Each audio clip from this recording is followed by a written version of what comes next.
And we are a go. Wow. Need to find some green.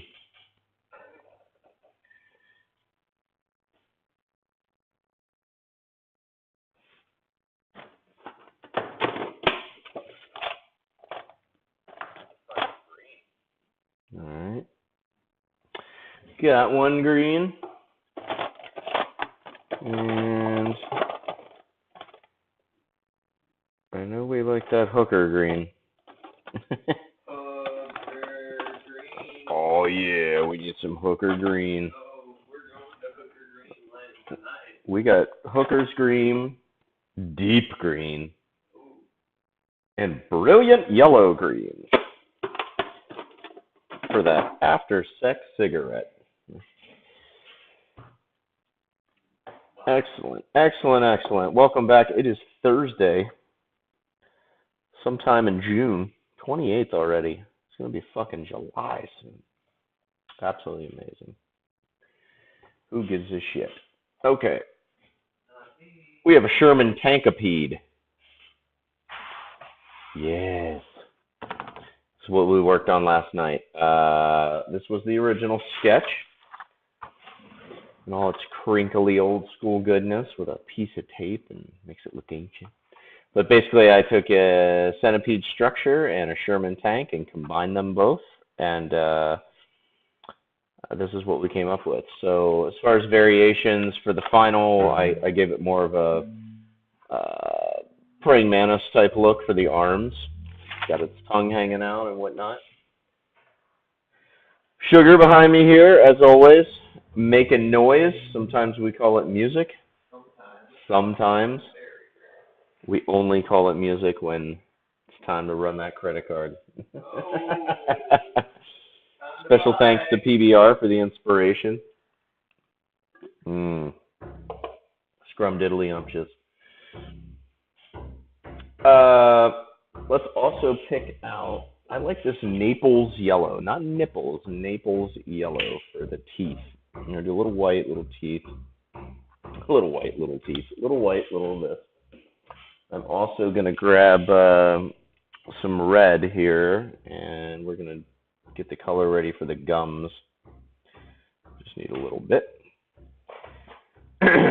So we're going to start off tonight with the tank and the turret, the back of the tank, the turret, machine gun, and get the praying mantis claws in, and then I'm going to fade those into whatever flesh color that I decide to put on. So, but Dianthus, thank you. We're getting there. Dropped in the wood last night, the signpost for Carentan and St. Lo, and then did all the line work down below here. So working on framing it up. We'll drop in a little bit of color here for this picture frame in a minute.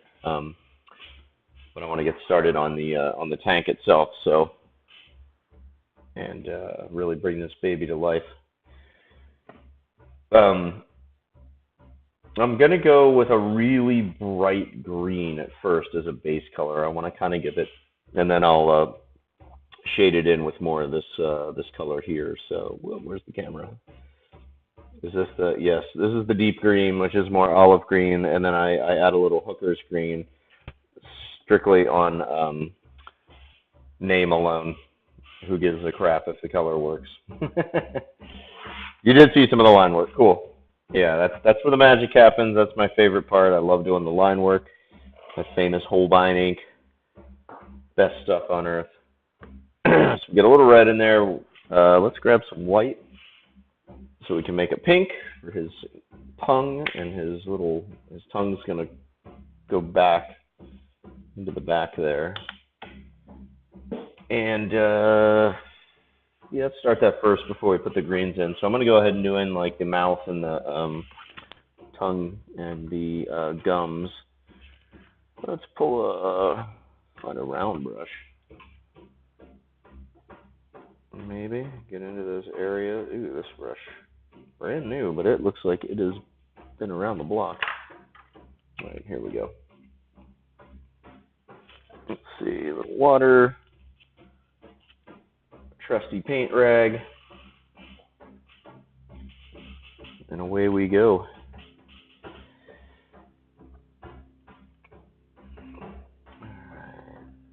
So we'll just take a little red. We'll just get a nice light pink going.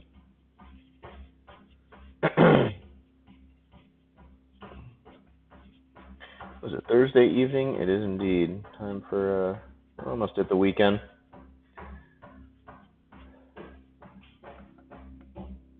There we go. We got that on. You know what? Let's zoom in a little. Just a tad. Maybe like that. There we go. It's Friday afternoon. Hi. Oh yeah, you're in Australia, correct? Did I get that right? I'm trying to remember who hopped on and who I talked to. I know there was someone from Australia. So yes, it would be Friday afternoon, huh? I know when I was down there, it was like, thankfully I had like the world clock set on my iPhone, so I knew like when I could call home and say hi to the wife and kids. Hey, how you guys doing? Hey, it's 4 a.m. Oh shit. But yeah, I would just, after the first few days, I got used to knowing when I could call them. Like around this time.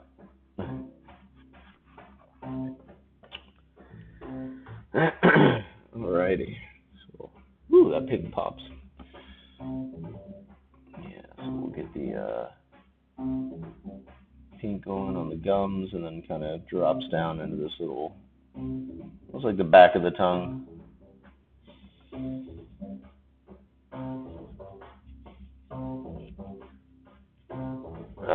Now you can set dual clocks on phones. Yeah, always a good feature if you're a world traveler, a jet setter, if you will. Or just maybe a weirdo who wants to know what time it is in LA and Berlin. You never know. Alright. Let's start off with, definitely want to drop in some of the brighter colors and maybe even do a little bit of the background once I get the green in, just to make sure it's not too dark and dreary. But that the tank pops against the brighter colors as well.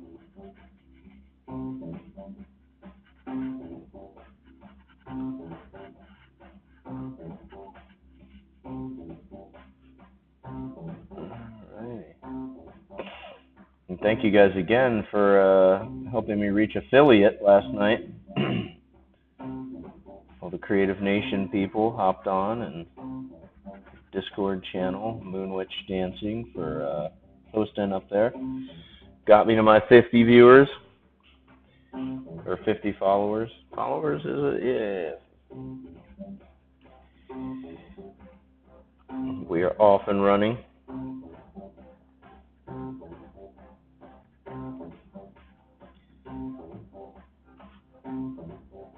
It's funny, I've already streamed for 2.5 weeks. Seems like 2.5 days.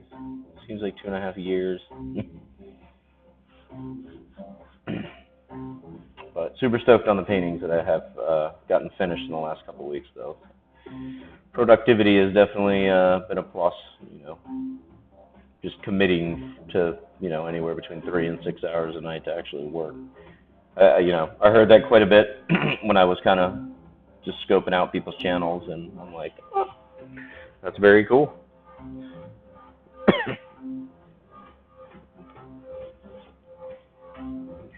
I got my followers before I go my hours and days up, thanks to the whole creative community. Yeah, it's, initially I met some really cool people that have helped grow the channel fairly quick in the last, considering I haven't really put anything out on social media. Just a couple of posts on, hey, hop on Twitch and whatnot, but I've yet to really just kind of hammer it into my friends' heads, like, you need to hop online and let's get this party going. There we go. Man, that pink looks so bright on camera.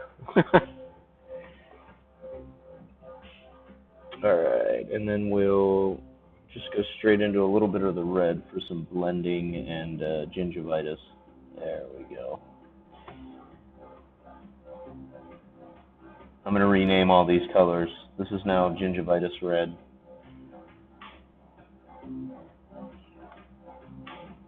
There we go. Nice swollen red gums.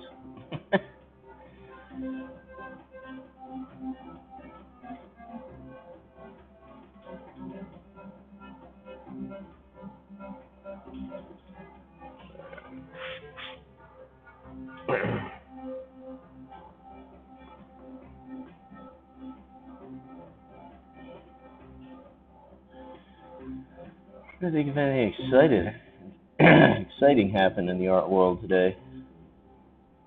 In my world, I'm negotiating a couple of contracts right now and figuring out work for the fall, the festival circuit. That's always fun. Grunt work.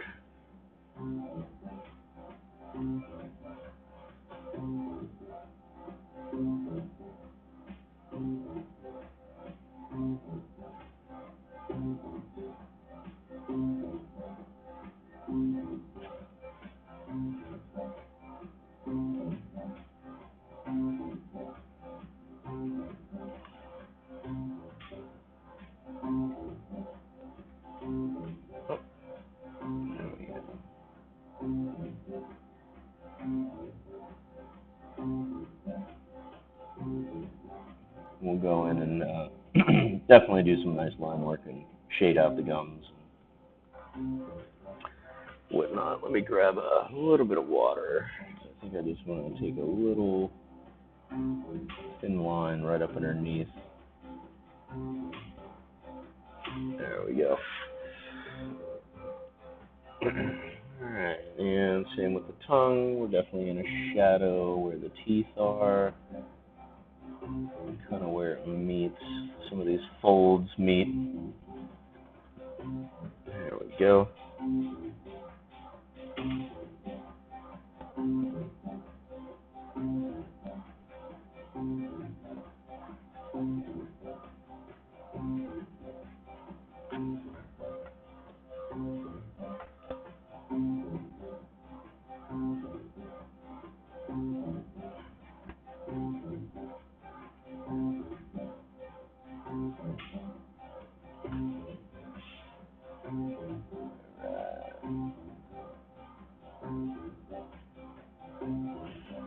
There we go.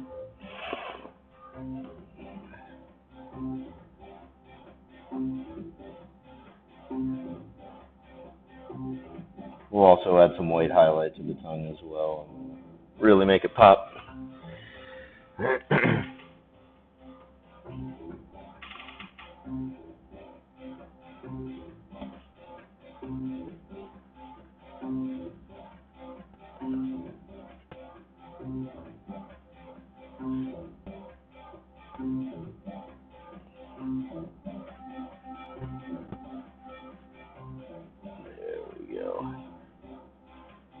Blend it out just a little bit.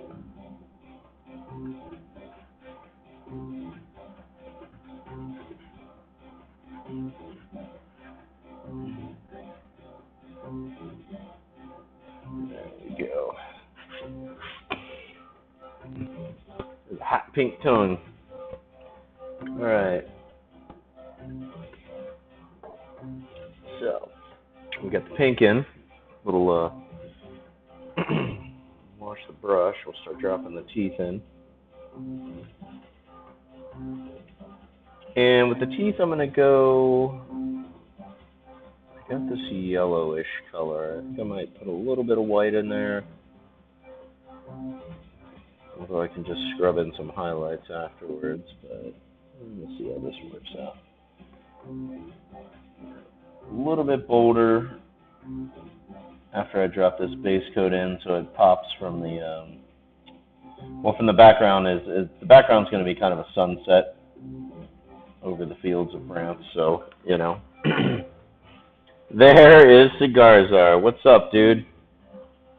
Welcome, welcome. Thank you for the sub.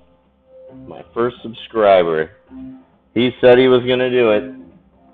He did it. I am working on the sub perks and emotes and all that right now. So in the next week or so, I should have a cool little design for you. Thank you. Bam. This PBR is for you, bud. Yeah, I actually I hired somebody to design some emotes and whatnot for me and icons and badges. So, you know, I know I hit you up earlier today. Just dropped a whisper. I was like, I had the sub's up and running. So if you hop on tonight, really appreciate it. Thank you so much. You have been there since the beginning. You have literally watched every painting I have done on Twitch so far. I was working all day and night. Awesome. Well, glad you're not working anymore, and well, not anymore, just today. Yeah. Glad you got fired.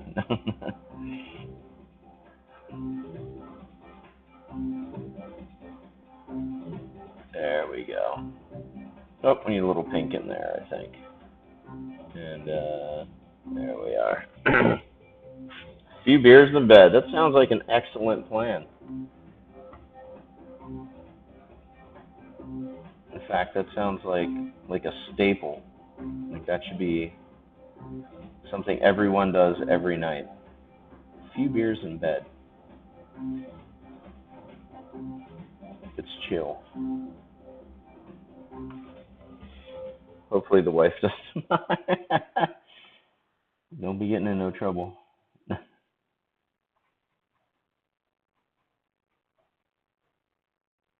you just have to do something nice for her, and then you can drink and stream.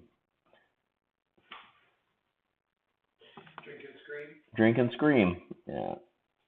That's what I do at the rock festivals. I want to buy that. Okay, let's go buy Rachel something, and then I can go buy whatever the fuck I want. So many good things in what you're just saying. Right. I was just coming up with a name for the tune, and there were like 4 names that you said all right in a row. Oh, right in a row there. She goes on a company retreat for 1 week tomorrow. She shouldn't give me. Oh yeah, for sure. I mean, come on.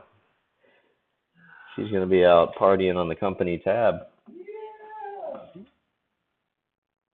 For a week. Why not? I mean, Cigar Czar is gonna be on every night watching some art. Who's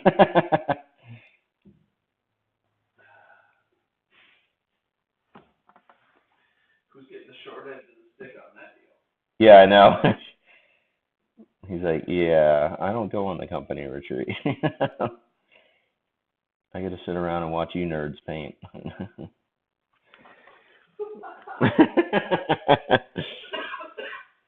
But we drink and paint, so it's all good. Andy Tams, thank you for the follow and welcome. Welcome, welcome, welcome to night number 2 of the Shermantipede. So this was the initial sketch, and behind me, I think you can kind of see the World War whale or the Higgins. We named it the Higgins whale. I was trying to think of a name for that damn whale. So we have the 30 caliber and the MG42 Mosquitoes, and then I was like, what in the hell was the name of the landing craft that was widely used? Higgins. So Higgins whale is the name of it. That's what I named the print and all that. So tonight we are working on a animalization of a Sherman tank for a commission that I'm working on for a buddy of mine. We're commemorating his grandfather who fought in the 115th. He stormed Normandy. He fought at the Battle of St. Lo, and on and on and on. The commission itself will be a good 6 foot by 4 foot painting. That's Cinnamon, our guard dog. She's barking at Rosie, our other guard dog. barking at my, much larger guard dog out back. Yeah. But no less fierce.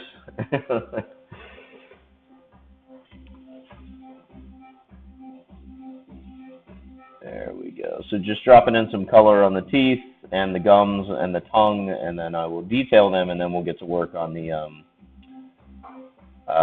tank itself. So we'll get the turret and the cannon done, machine gun, the back.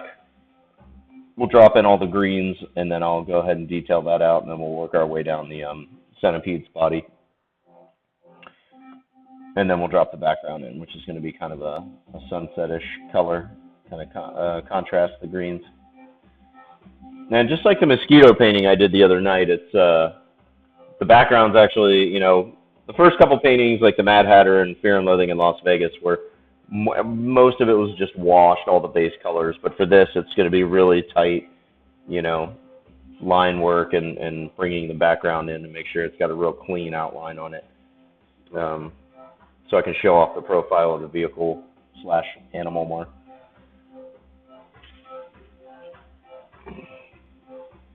If you're an artist, Andy, feel free to drop a link to your artwork or Instagram or whatnot. I am definitely open for people sharing their goods and their art in the chat. That's Sugar back there. He produces music. If you watch all my time lapses on YouTube, or there's SeanDietrichArt.com, click on video. There's all the time lapses that I've done. This gentleman back here wrote the music. So we have our music production, art. This is my brand new studio up in Washington State. We'll be doing all sorts of cool stuff in the coming weeks, muraling up the walls. I got a motorhome that I tour with, and that's all painted up Wizard of Oz right now, so we're going to re-mural the motorhome, and I'll figure out how to set some cameras up outdoors to, well, figure out the best angles. Obviously, setting a camera up outdoors is pretty easy. So, oh, maybe this vertebrae right here, actually. Let's go in there with the, yes, Schugar. And right now he is creating sounds that come out of a speaker. we will call them music eventually.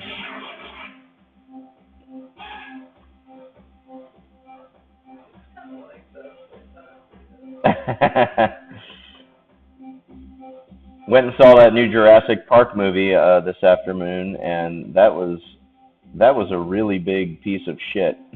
I don't know if anybody has seen it. I won't drop any spoilers, but man, I just had to say something because I was so happy. There you go. That's that sound. That was the movie. I don't know, man. Yeah, I'm just gonna say that's my opinion, and if I save a few of you a couple bucks, you know, then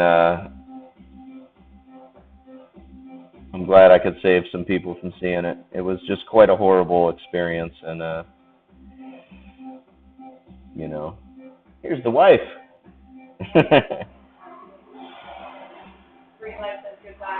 Bree Life says goodbye. Oh yeah, some good friends of ours are. They just bought a motorhome and they're going out for their first big excursion across the U.S. and going to some rock shows and whatnot. So always cool when you get people out there, and nothing like touring across the country in a motorhome.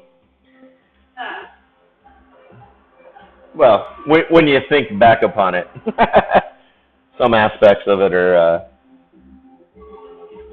like, man, this would be so much more comfortable if the dog wasn't here. There we go. Just dropping in some heavier browns here for the background teeth.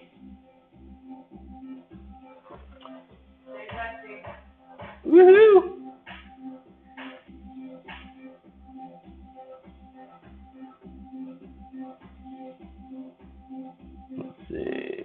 Yeah, I don't know what they were really thinking when they produced this movie. I don't know what they were thinking when they did the last Jurassic Park, but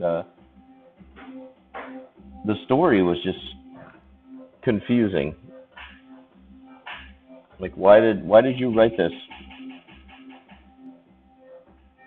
Like, why did you type this for Chris Pratt to say? And you can tell, like, if they keep going with it, they set it up for some really hokey shit. So I'm like, that's where I kind of was like a little leery of, like, all right, this is the fifth movie or sixth movie, or let's not Transformer this bitch. Oh, here's cool. Let me check out this link here. Oh, damn. Oh, that is gnarly work. Holy shit. I assume that took a little bit of time.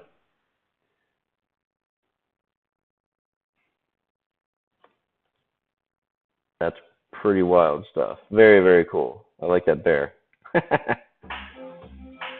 That bear is awesome. Each pixel is 1 bead a week. Wow. Holy crap. Wait, 1 bead a week? Or did I read that wrong?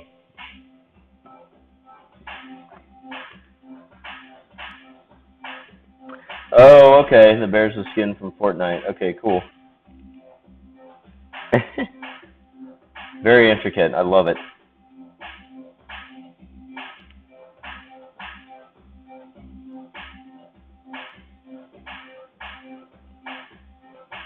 I'm just going to shade a little brown, just kind of dry brushing color right now, and we'll use the ink work to tie it all together. The magical Holbein ink. I just hold the brush. The ink does the rest. I wish it was that awesome and easy. No, I don't.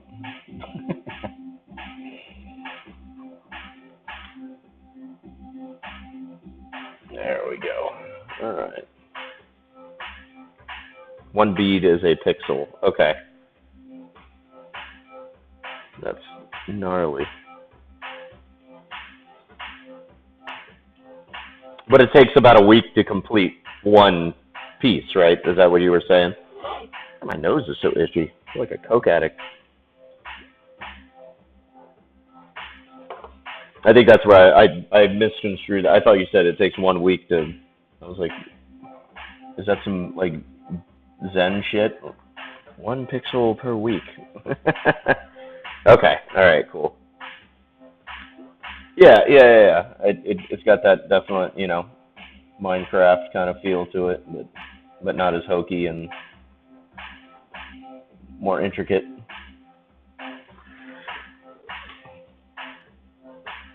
That seems like another one of those patience type things.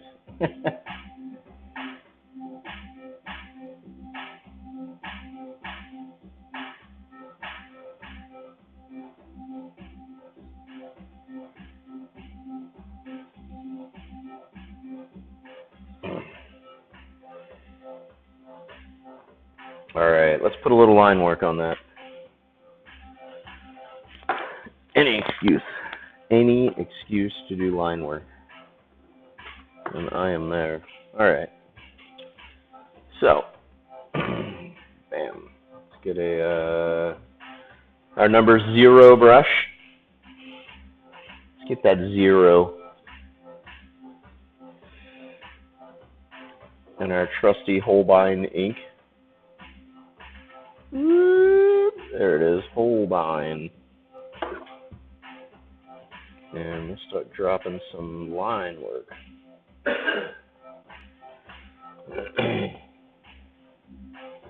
How close can I zoom in on this?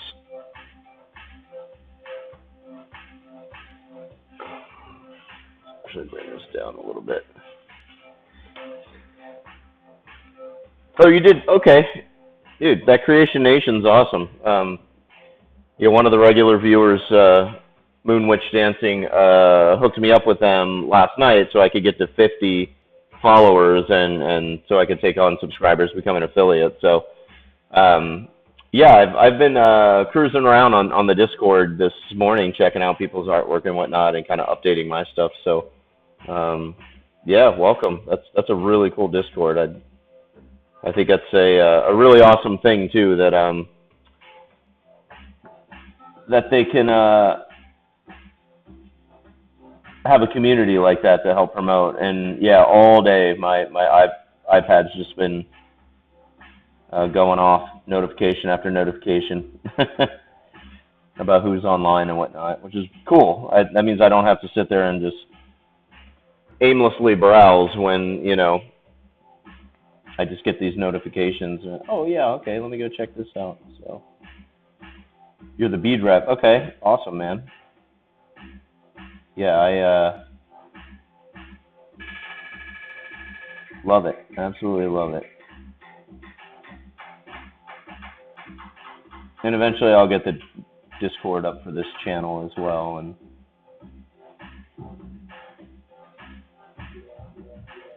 probably hire someone to do that too. So we're going to outline the teeth. We're going to put in a little grit. We're going to shade in these the gums. The silence opponents because they live list the live list is at the top. Oh, okay, okay. Yeah, I just if I'm working or whatnot, sometimes I'm usually hopping between tasks. So to hear the little notification ding, I'm kind of like, oh, might be something cool to watch.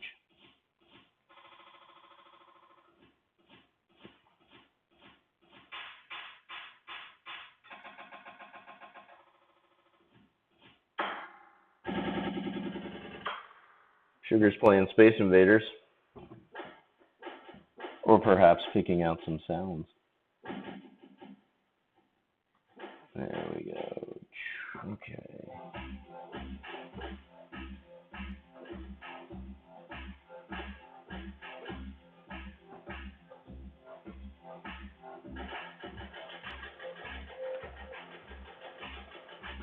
He is laying down tracks. Yeah, it's an awesome community, and I'm glad it exists. So I look forward to contributing and helping to promote it. Because I know when I first started coming on here, people were like, oh, creative's kind of slow at times and don't know what to watch, and I'm like, this kind of solves that issue.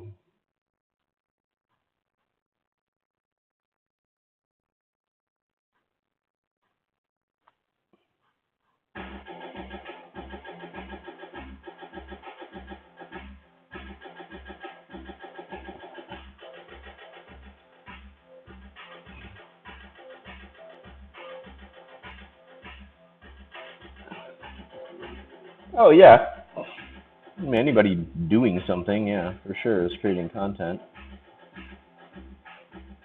But just to be able to, like I don't watch too many gamers on Twitch. I mean, I usually if I'm watching someone game, it's because they normally do something else and they just happen to be gaming, or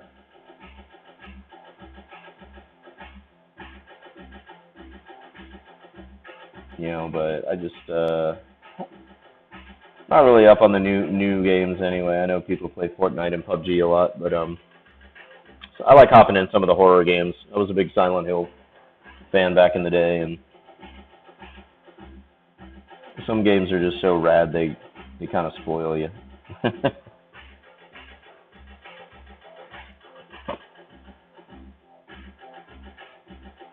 Yeah, I mean, content creation. You're creating something as opposed to laying on the couch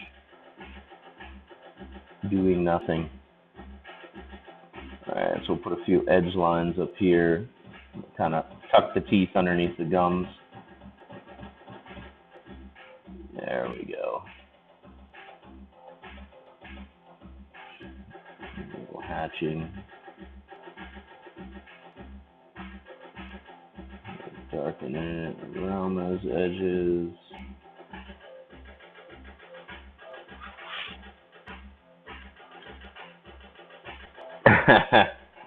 Amnesia a game?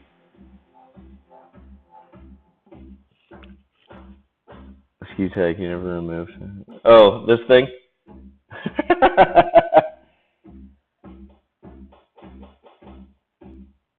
Yeah, it's not like when it was cool in the 90s to keep the tags on your clothing.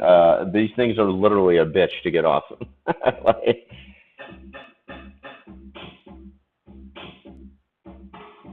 and I am a man of action, so when I get home, I put this brush to work. I ain't got time to cut off tags. But I think I joked on the first program that, like,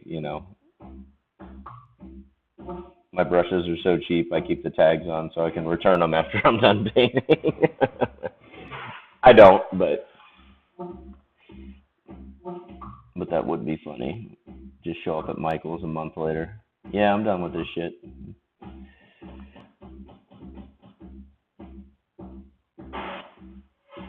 Got what I needed out of it. It's a good brush. You should find it a good home. Alright, there we go. Hatch that out a little bit. Tuck a few more of these lines over here where the gum and the kind of what becomes the tongue connects. Anywhere, yeah, that's good enough for now.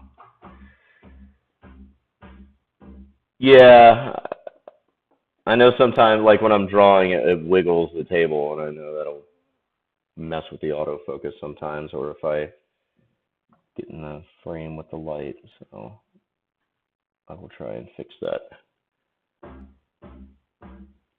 My Holbein came all the way from Japan. I'm not sure. I mean, I ordered it off of Amazon for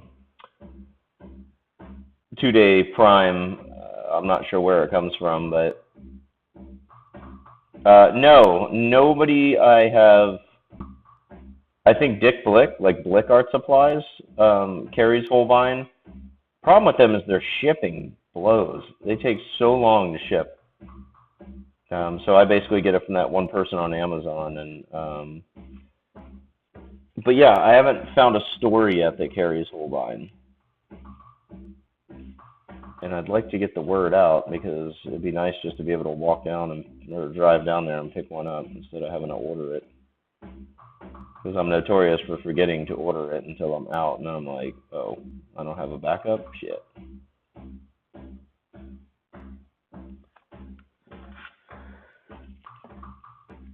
Yeah, the Blick store in Seattle, cool. That's where the Jimi Hendrix statue is, right? Right out front.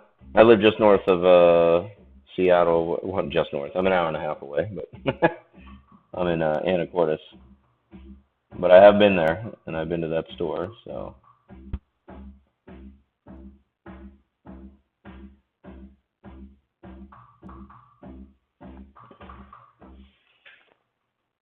Yeah, right. It's not. I just keep a bottle of Holbein around. It's like a fine scotch, man. Sometimes it's just nice to look at it in the bottle. There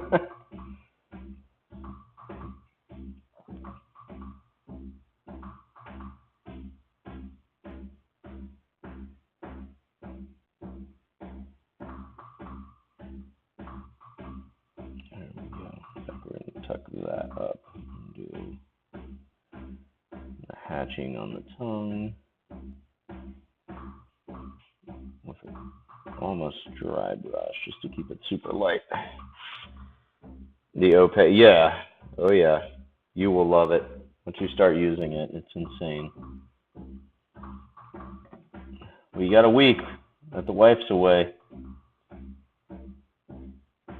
Time to use that ink.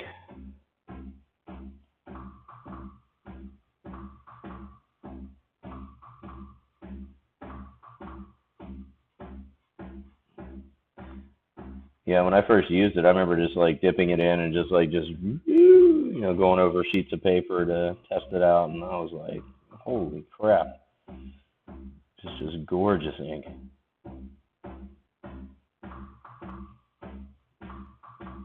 Yeah, I just, the opacity is what's just important. I hate the brush strokes, like when they show up on the.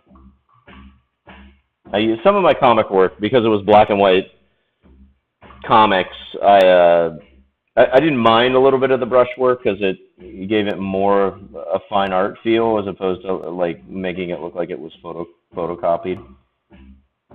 You know, because the printer could actually pick up some of that and it looked really nice. But with the paintings, I don't need I need the black to be, you know.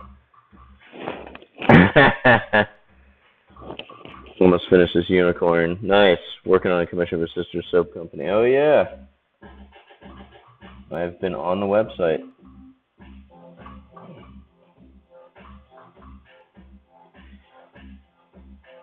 I bet she loves having an artist in the family.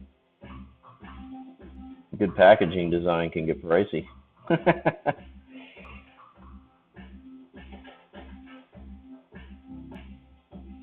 why I look at my kids and I'm like, okay, you need to be a contract lawyer and then you need to grow up and be an agent and then I'm covered.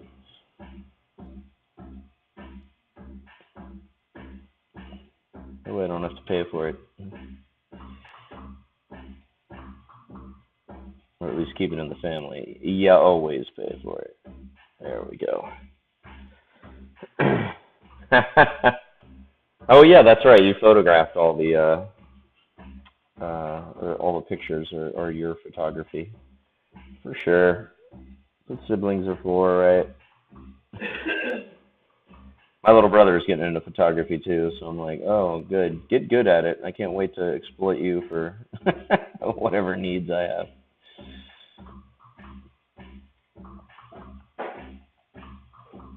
And we'll do a little ridge here. There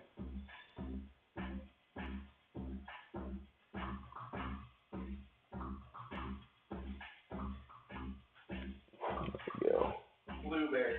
Blueberry. All right. Sugar's taking a hit. Not financially, a hit of weed. And the strain tonight is blueberry. Last night it was duh. Yeah, I smoked all the duh. All the duh's gone. Well, at least the duh is gone. That means he'll be a lot more coordinated tomorrow. It's true. There will be coordination tomorrow. Oh, sure. Yeah. Yeah, him and his girl are getting into photography.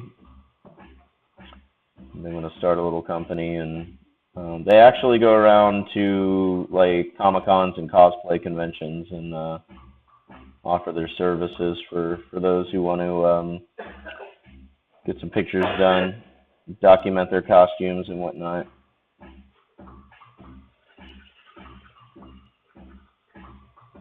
You know, it's one of those things, they put so much time and effort into their and if they're not one of these cosplayers that has a website and a big, you know, business built around it, you know, a lot of people build these costumes and then it's like, oh, did I happen to get a good picture of this?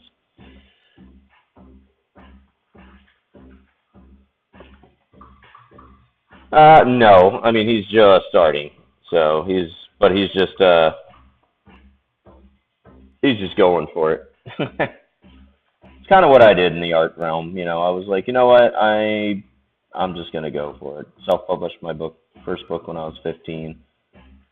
Sold 400 copies.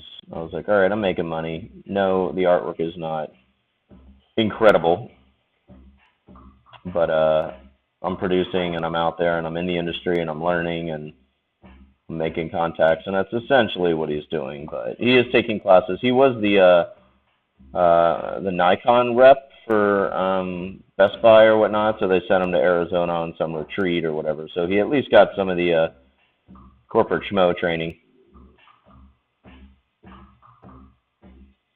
with the camera. I'm not sure what he shoots with or anything like that. So I'm surprised he hasn't hopped on yet. He's a huge gamer. And I know he's got a Twitch channel. Or a handle, and I know he might stream. Actually, I think he does. Last time I was at the house, I saw his. Yeah. Awesome. I appreciate it. Yeah, I'll have him log on one night, and I'll connect you two on here.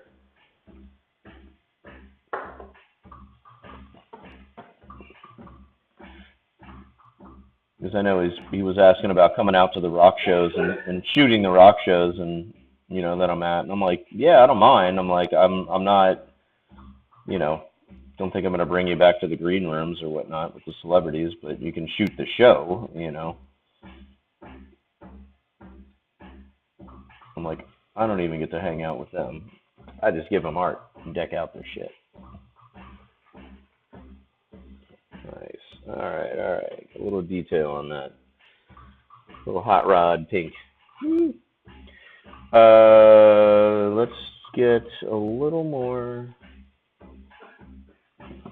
cross hatching. Whoops, dab that brush. Ooh. Smell that blueberry. A little more hatching on the bottom here.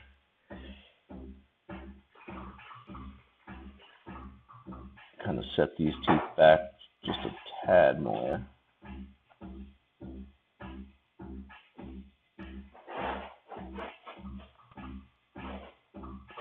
And actually give some hatching to this one.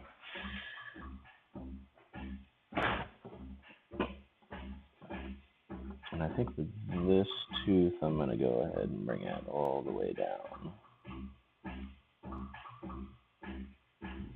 There we go. Just kind of crunched and tucked up underneath.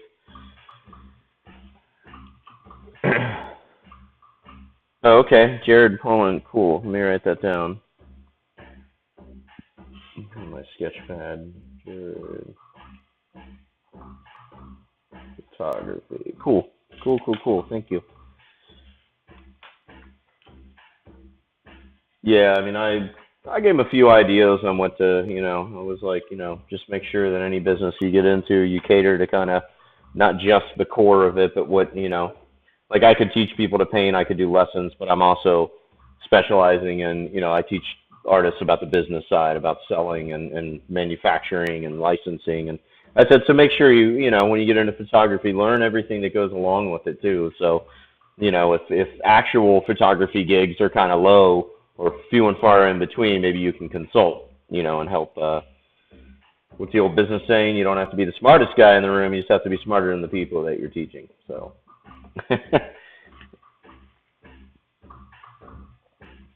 Painting on it. Oh, cool. Yeah, I'll be here. I'll be on for the next few hours. Yeah, I mean, I started off doing comics, so I could, not like I tried to, but, never get away from the line work. I love it. Is that hooker's green? That's a deep green. It just adds all the action to the painting.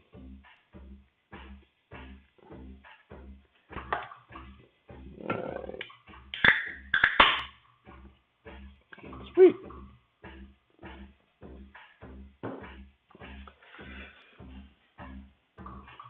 Alright, let's pan back out. Drop some color on this tank. Like I said, we're going to go in with this really bright green and then kind of scrub it, Yeah. Well, that's what I meant. Not like IQ smarter. Like everyone in the room needs to be a dumbass. I just meant like, more knowledgeable about what you're teaching and or make sure, and of course make sure what you're teaching is the truth. And definitely helps out, I mean, there's definitely certain levels. I mean, there's a certain point where, I mean, even earlier in my career where I wasn't ready to like full on like, like, oh yeah, I can teach you how to do this or that. But I had done enough stuff, like I had live painted at a couple thousand events and set up booths and whatnot, so that some of the inspiring artists that I was talking to, I was like, oh yeah, I can definitely show you how to do a nice booth setup, talk about vertical, making sure there's a lot of vertical on your booth, making sure the lighting's correct, how to properly light stuff, where to set up your live painting, traffic flow, stuff like that. And then as I advanced more into, more of the heavier business side and contract negotiation and all that, then I was able to talk a little bit more about that. So,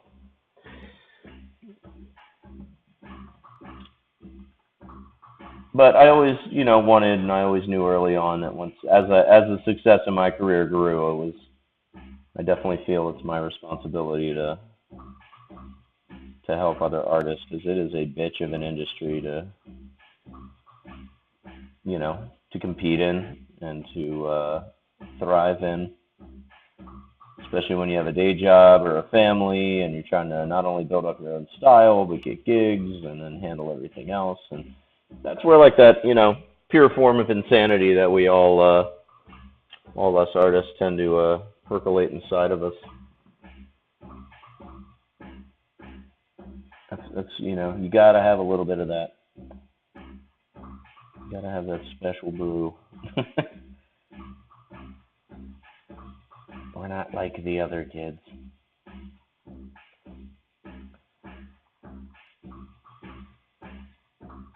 There we go.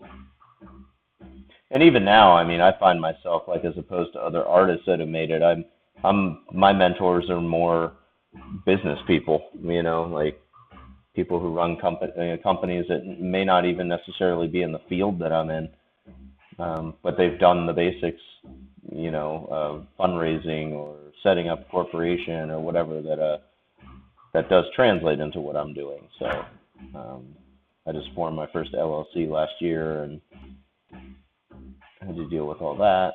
So it was, not necessarily having to stay within the industry to get the information that you need, because a lot of it translates and a lot of it's just the basic. Yeah, I mean, there were times where, I mean, we've all been through it. Why the fuck am I doing this? Is this ever going to pay off?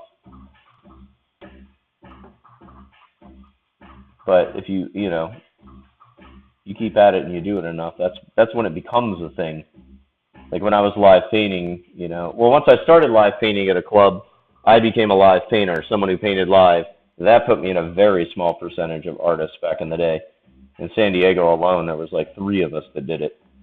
And then, that became a thing. And then as I did it year after year after year, being able to tell people, oh yeah, I've painted at 500 events, 1,000 events, on up to well over 4,500 that I've done today and counting, that suddenly becomes a thing. And you just have to use little things like that as selling points and ways to push to bring value to your brand.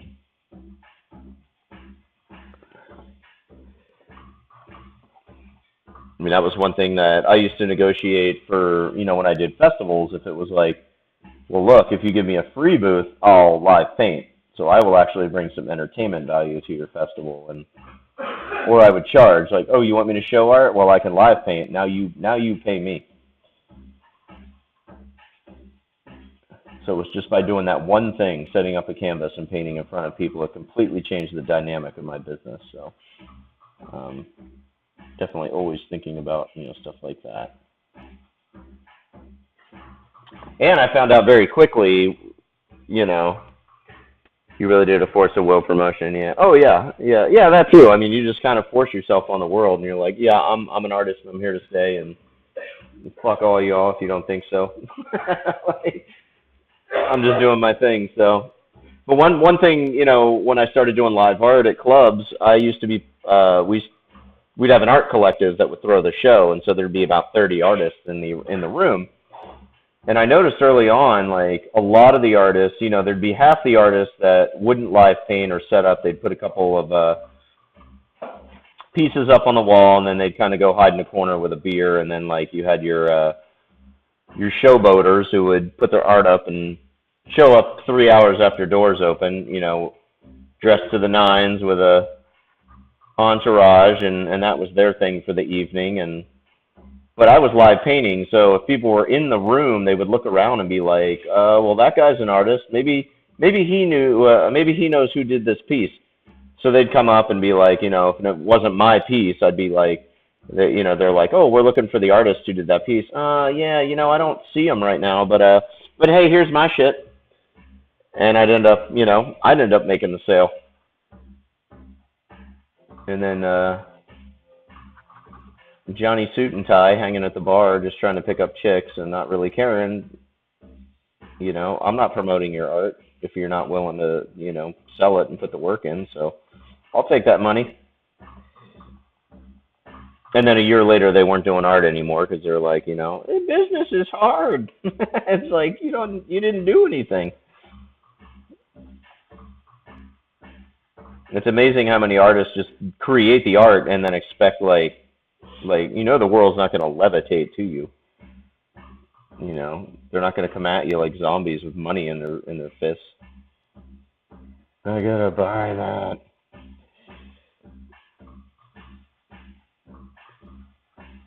So kind of paying attention to some of these artists that, have been doing it a lot more. Yeah, of course, and that's where like the pretentiousness of being an artist and the whole German Romanticism that we talked about, all that crap, it's dead. It's like, you want to be a pretentious artist, like, you're not going to be in the business for long. You're just going to be labeled an asshole. Yeah, I mean, that's what I'm saying. Concentrate on selling, and I got my voice and kind of my vibe through just being there. Like I said, just being at the show, being at the booth, selling art, talking to people, and then that just became a thing. It was like, oh, well, yeah, I'm here and I'm selling my wares, and then people would buy because it's like, oh, the stories behind the art. I mean, I made it a point early on to make sure my art had a lot of stories, like the historical value of these paintings and whatnot. So I'm going to go in and put some darker green in here as well. Start shading this out. But we go to, I remember going to when I lived in San Diego, Little Italy portion of town there has a really big art show, little spring art show, and they get 350 artists to come show what they do, and it's funny because half the artists are like, they sit in their tent and they look fearful.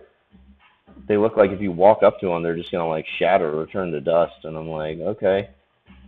I don't know how much art you plan on selling this weekend, but you gotta at least say hello to people.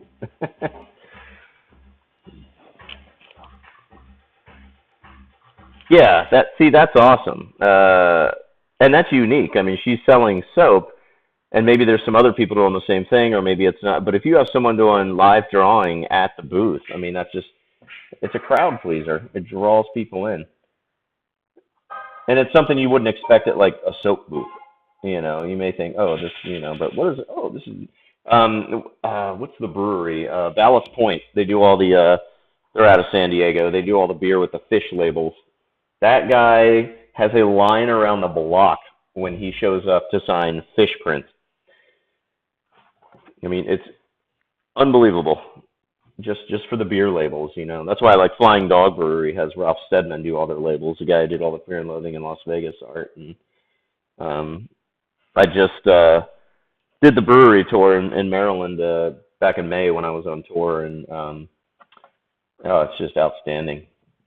I mean, he's in his 90s, and he does like the most fucked up labels for this beer company. Like, they still have to censor like some of the stuff that he sends. They have a beer called Raging Bitch, and it literally is like this psychotic-looking dog, but you can see the full-on lady dog parts, and they approved that, but they were like, you can imagine the drawing he sent us that we had to deny. So it's cool when you get like beer companies or soap companies, or like when products actually take their packaging seriously and start bringing in artists and whatnot to do cool stuff. And same with OCB, with the rolling paper company I work for.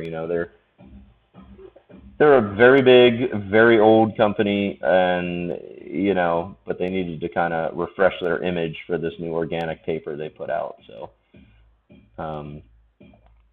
that's why they brought me in to do some poster work. So it's cool when some of these huge companies start to.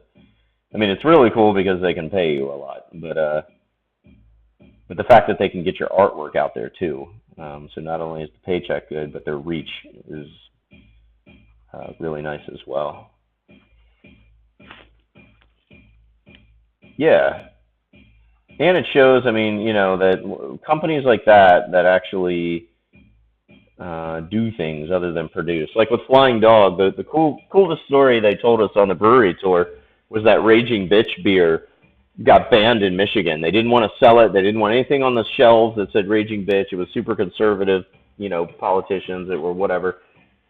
But it's freedom of speech. I mean, you're able to do that, and so they did everything in their power to try and ban this beer to the point where they actually got someone to label it unfit for human consumption. And so Flying Dog, thankfully they had the money, they took them to court and they sued the state of Michigan and they won. And they won a very, very fat check. And what they did is they took all that money and put it and set up a foundation to help out small businesses that can't afford a lawsuit, and they pay their legal fees to defend the First Amendment. And I'm like, that's amazing. They could have kept all that loot, but instead they're like, not only are we going to fuck with Michigan, we're going to continue to fuck with everybody who fucks with our First Amendment rights. So that was a coolest story they told us on that tour. And but it's stuff like that that really makes you go, all right, I'll drink that beer. I'll support this company. Because we're beyond just pitching products these days. I mean, they want to know who's making this shit is decent, or cool, or doing something.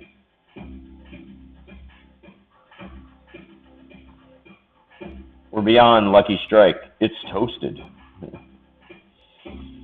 That's great. About Lucky Strike? Yeah. That was a cool episode of Mad Men when he came up with that, though. It's toasted. Yeah, I like hearing companies come up with cool ideas. Same with the cannabis industry. I mean, when I first started about 7 years ago and doing the Champs Trade Show, packaging art was awful. And I worked for a spice company, which if you remember that stuff, it was legal at one point. It is now a Class A drug. And it's horrible shit. I was naive at the time because I didn't smoke and I had no idea what that shit was. And but I did their packaging design, and it was one of the only products at this trade show that had like decent packaging, and it made a huge difference. People were coming over. I was getting all sorts of offers. I mean, it was pretty nuts. But nowadays, you look at, especially the packaging for marijuana and the dispensaries and that almost look like nightclubs, and I mean the battle is on for like the best packaging and the best looking dispensary, and it's an experience.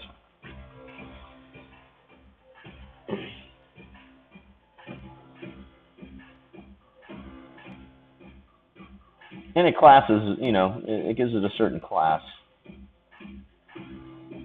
Definitely not the typical what you think a stoner might. Well, if we just, put some blacklight posters on the wall.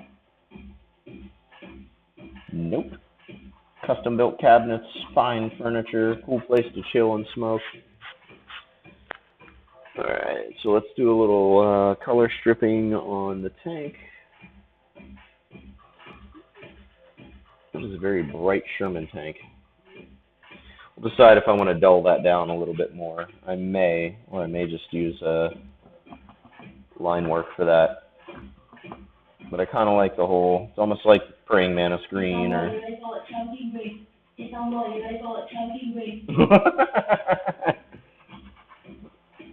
Oh. The sugar turned on his electronic girlfriend.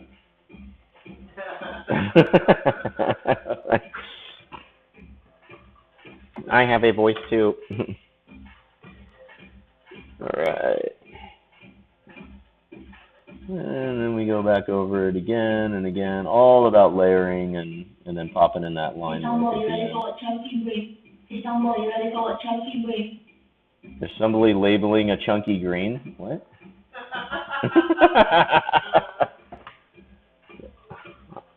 I got lost on that one. She's saying, hey, Soundboy, are you ready for what tribe of King brings? Oh. Well, they failed on that one. But it's got an accent, right? What's that? She's got an accent, though. Oh yeah, she's Jamaican. Jamaican, alright. Alright.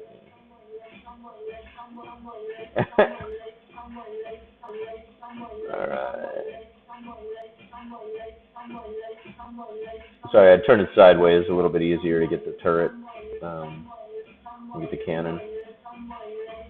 There we go. It's not you, it's me. There we go. I think I kind of like it that bright. Why not? It may change in the actual commission that I do for John, but we will see. Ooh, that's a pretty green. Let's throw a little bit of that on there and see what we get.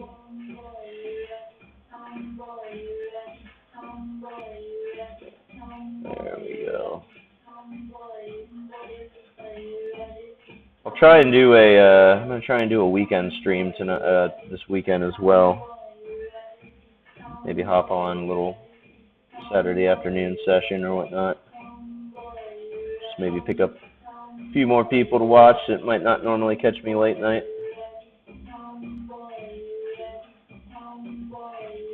Yeah.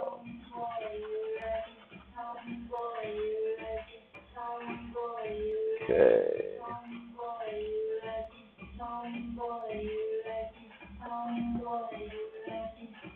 Get ready for 2 hours of that robotic shit.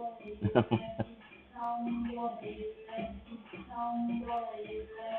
we go. A little darker on the edge there.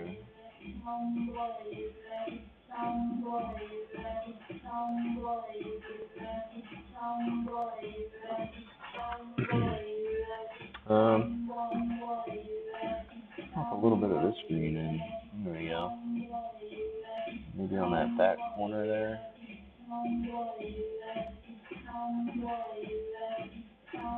There we go. Boom. What do we got? 10 o'clock. Feels later because I went out to dinner and saw a movie. And the kids aren't here tonight. They're at Grandma and Grandpa, so it's like super quiet. Except for that creepy bitch in the background. And I did a lot.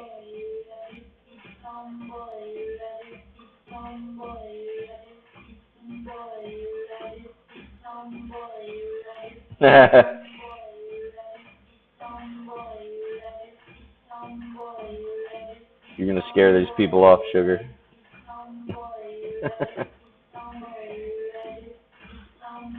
After this, I'm gonna play Wilford Brimley saying diabetes for 10 hours.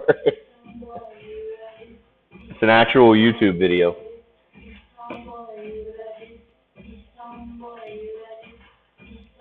So if you didn't know what to play one night, diabetes.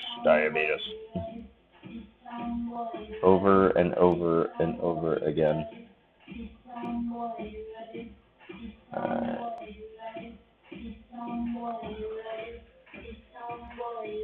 Cool, Andy. Thanks for tuning in.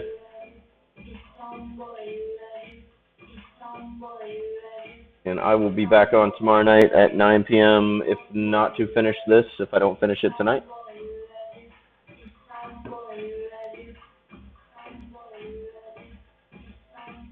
Alright, you know what? We will just kind of while I'm working on it, put the brown in before I forget for the handle. There we go.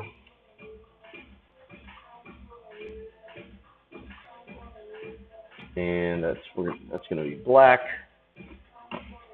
Let's get these little clamps here, little shears. I guess that's what they would be. They're more shear-like.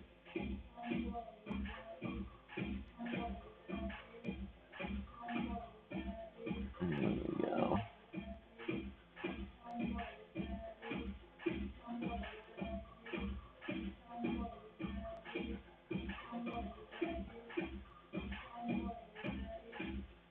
There we go.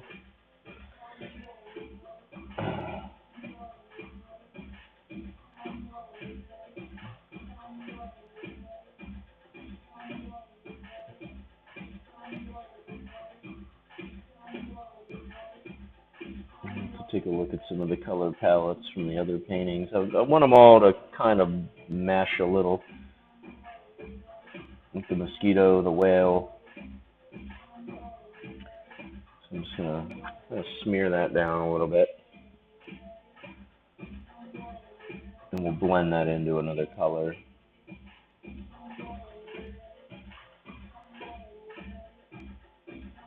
And get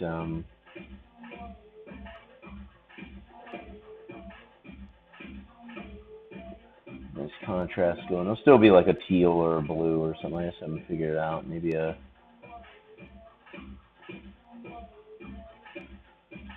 blue I like using.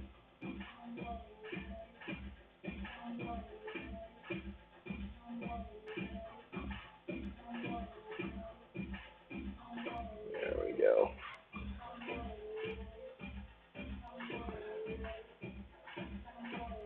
Definitely with this bright green, it gives it more of a praying mantis feel to it. There you go.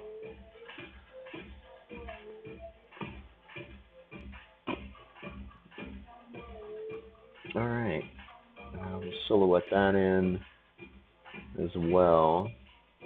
Yeah, I'm thinking if we did the teal here and the bone structure, and then these legs, I don't know if I want to. Those could be green too, and then these maybe a red. Maybe something like kind of vibrant and. But if I have an orange sunset back here, I just want to make sure this doesn't just get like blended in. I think a dark red. If I keep it orange and yellow, that should pop enough.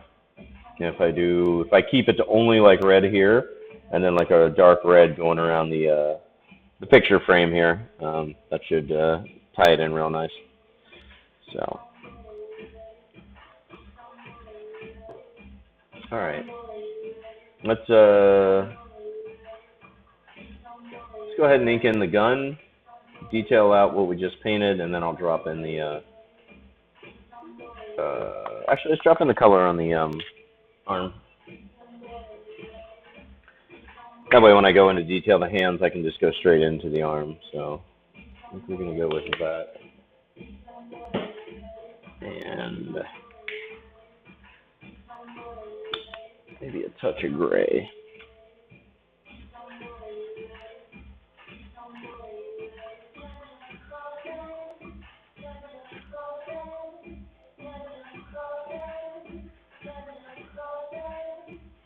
Oh, Sugar scared every viewer away with that shit. What's that? Sugar scared every viewer away with that shit. Really? Oh yeah, I had 6 viewers. Now I got 1, and it's me. It's all about the moody hey sound boy. Oh yeah. Yes, we're banning that from the stream. Too scary. Yeah. All right.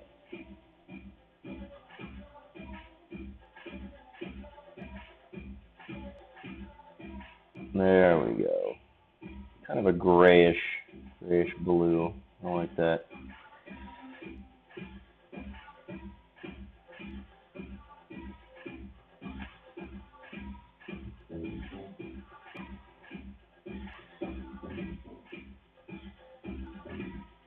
Yeah, I'll smear it in there.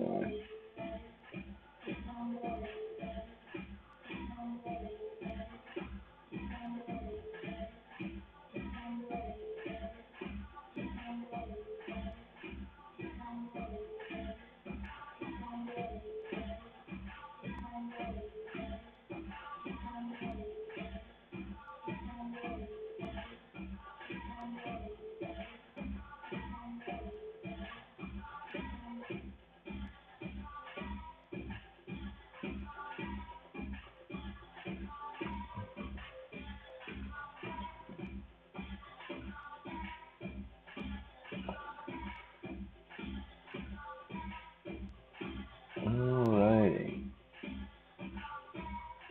You just go right over these black lines. Doesn't matter.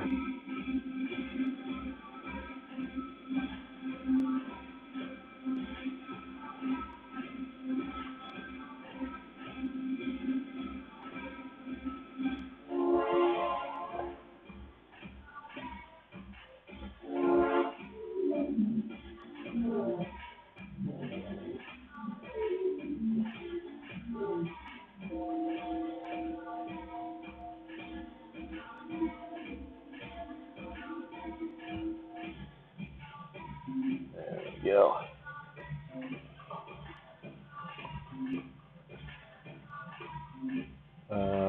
Take it right here.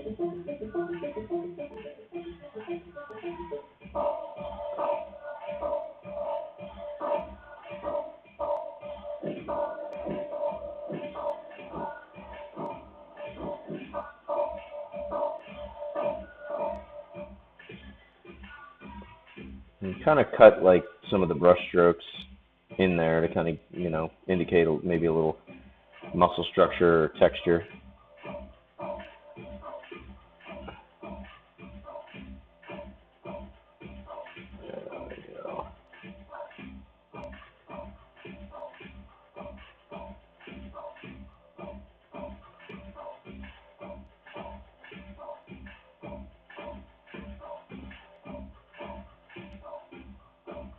There we go. Yeah, I like that. Blend that in a little bit.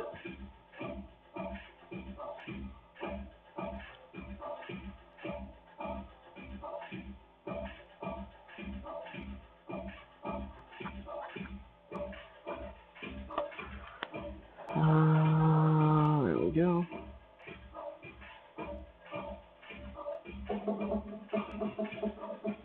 Okay.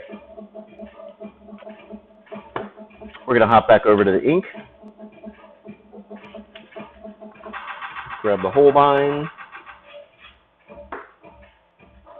And we will grab the number 0 brush.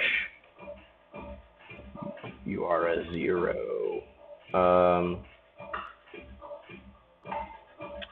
Let's think about this. I'm going to pop this sideways and maybe even upside down for a minute while we're detailing this out.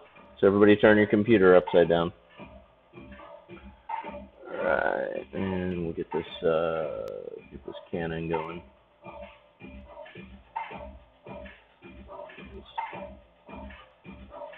So we'll give it a nice thick shadow on the bottom.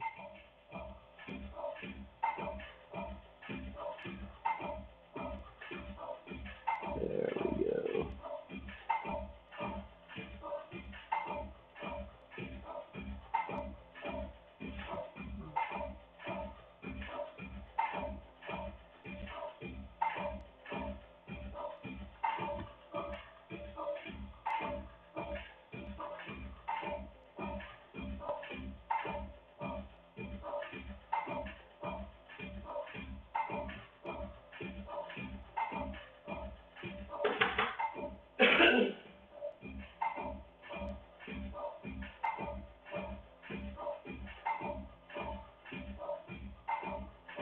There we go.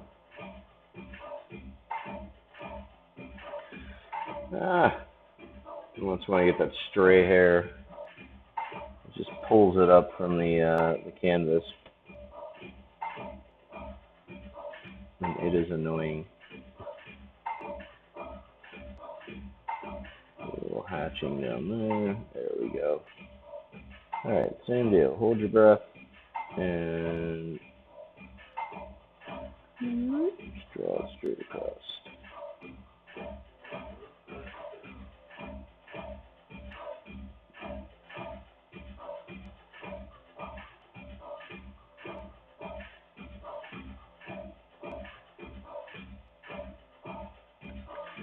There we go.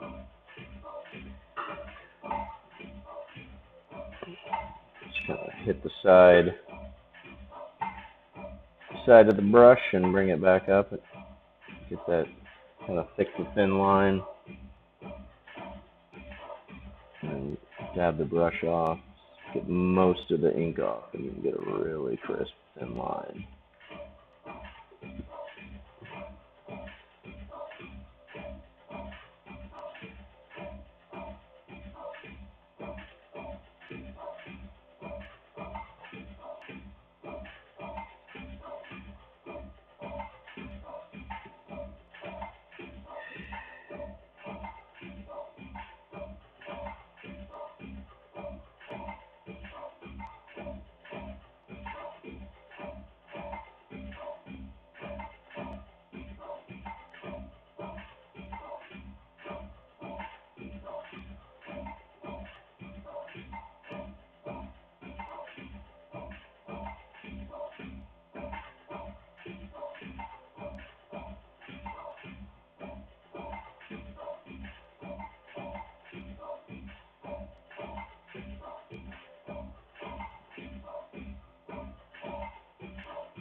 I can zoom you in a little bit.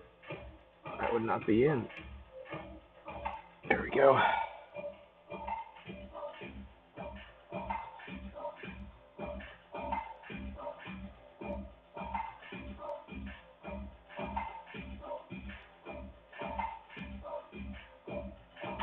That way, if any first-time viewers pop in, they'll be like, "What the fuck is that?"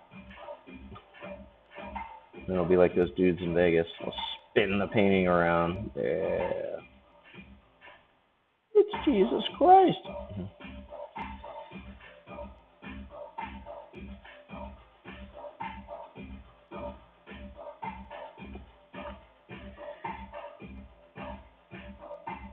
Hatch. Those are set in. There we go.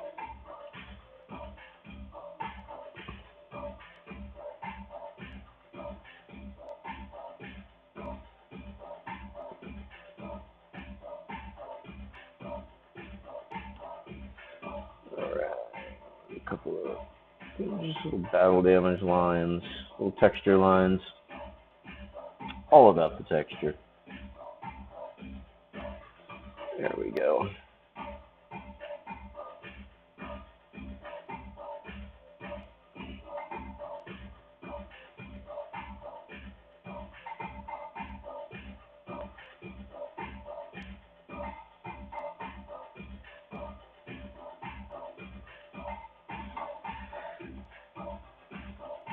Hold off on those for a minute.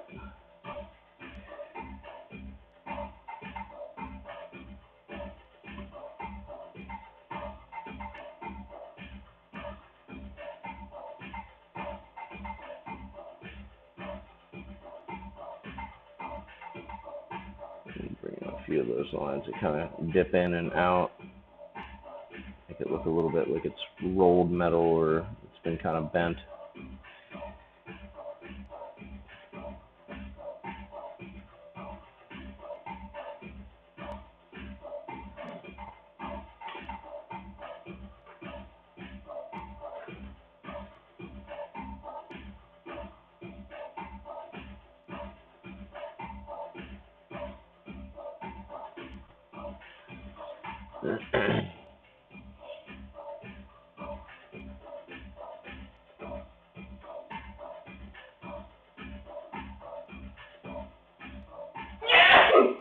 Whoa, bless you.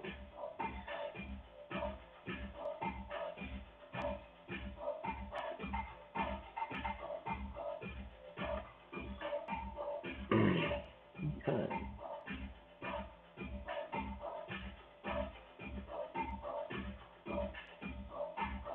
Just kind of touching the top. I like to leave it a little bit open.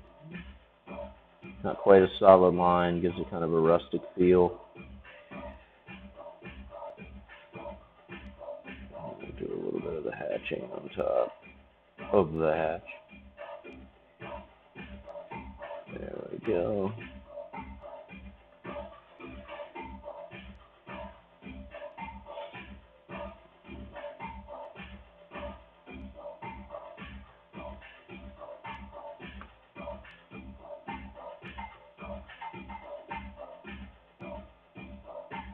Boom. Boom, ba boom, boom.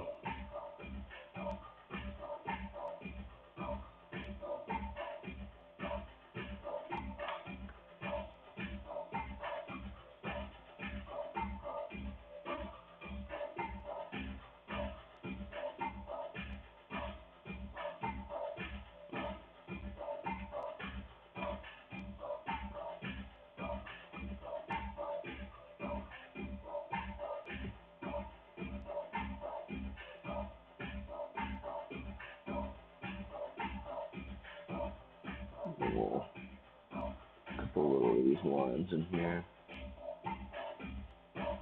Connect them. Almost like veins.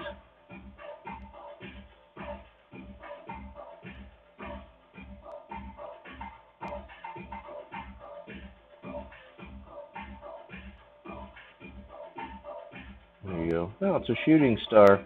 The more you know.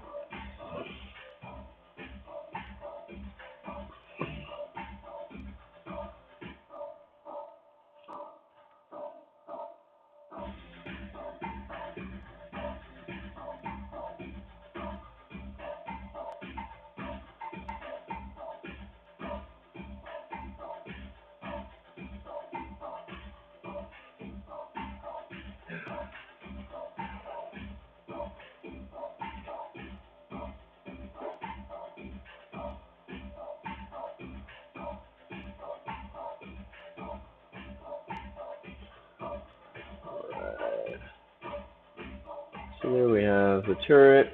Let's flip it back. Do this machine gun up. 50 cal, right? I think I had 50 cals on top.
Boom.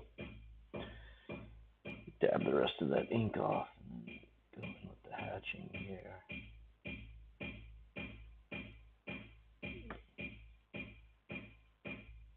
The other side.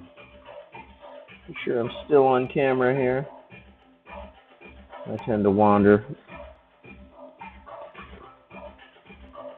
There you go. I've been working 20 minutes on this shit, and I zoomed in too close so you can't see it.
Okay. The star, we're going to, no need to outline it because we're going to put the white in and then kind of sand it out and give it that old school look. So let's flip her back around, let's zoom on out. There we go. We get the gun silhouetted in.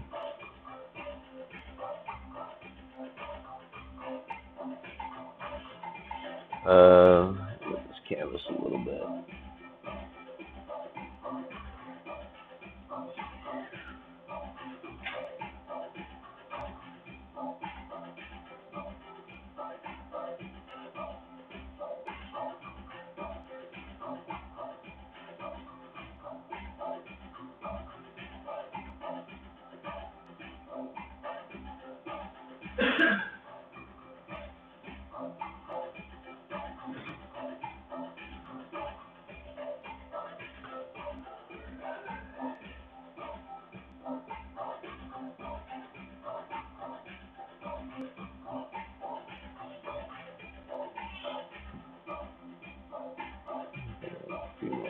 think my Hoover's there.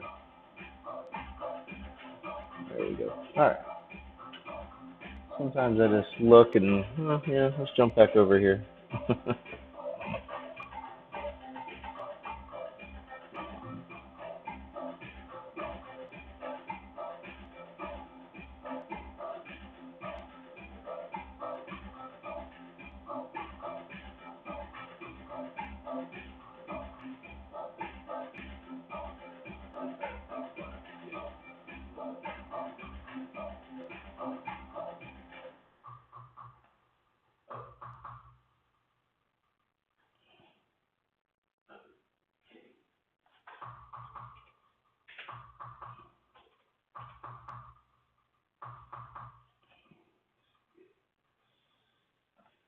Okay.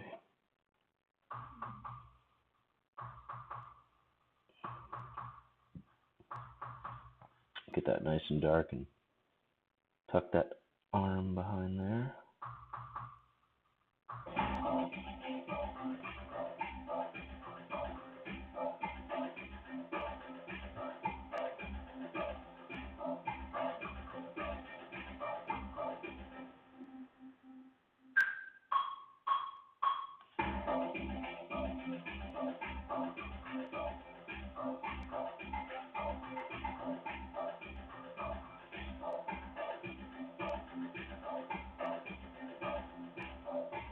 Go.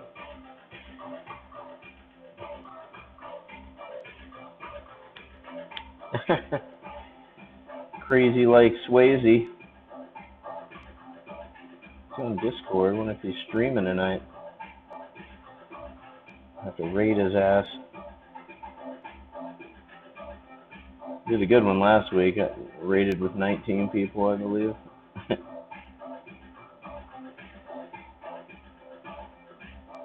He runs a very funny variety show. Little gaming, lots of bourbon drinking, some party games.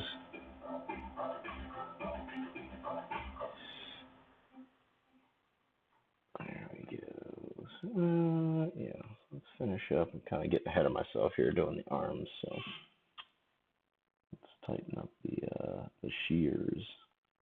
There we go. The shears.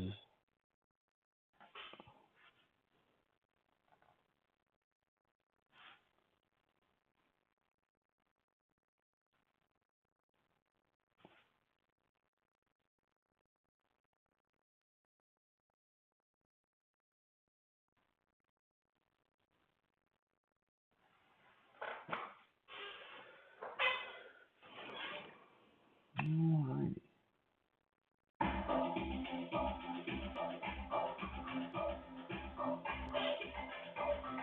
Put that outside and get some tight line work going on. Kind of wiggle the front before I bring it back.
Sugar's got something digestible going on back there. All right.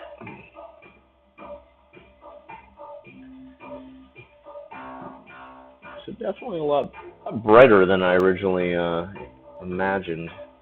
I kind of dig it. If I didn't, it'd be on fire right now.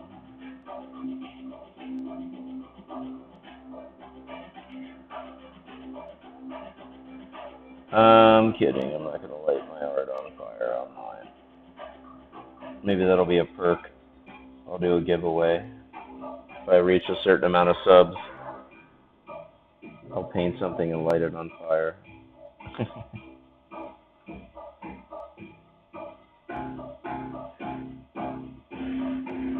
Okay.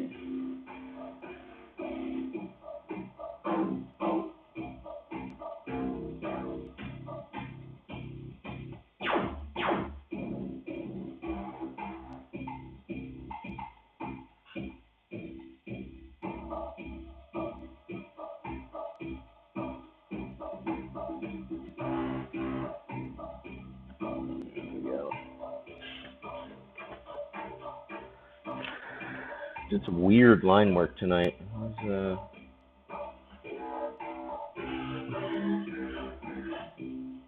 experimenting a little bit. And that's okay.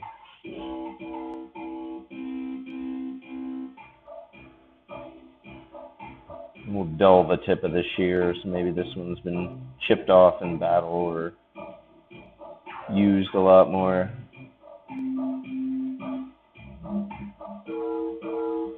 Had to poke a tiger in the eye.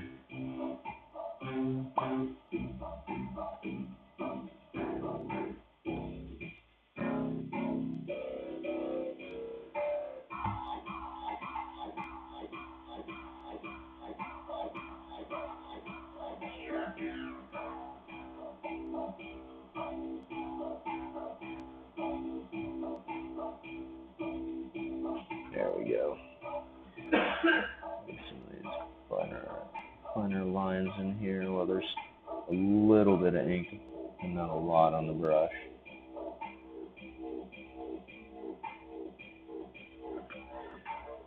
Just a whisper of ink.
Blacking that in.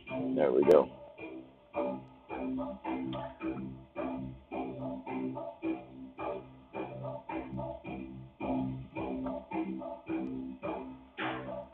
After we finish this, I think tomorrow we're going to maybe start on a couple things for the festivals down the road. We've got a couple of cool shows coming up, Urban and Beyond, Louder Than Life. And I did some conceptual sketches for the promoter, but I don't think he's quite seeing the vision. So let's maybe pick a few of those designs. I got a little devil guy with his tongue hanging out and a cool like cowboy hat. He's got a screaming bourbon barrel standing on top of him. Give him some options. Sometimes if you see the vision clear, doesn't mean everybody else will. And in fact, a lot of times with artists, that's true.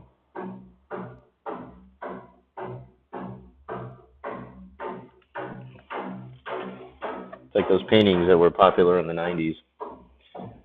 Where you had to stare at it and then all of a sudden like, oh. They made it famous in Mallrats where the guys just can't see the boat.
Sinking in the arms now.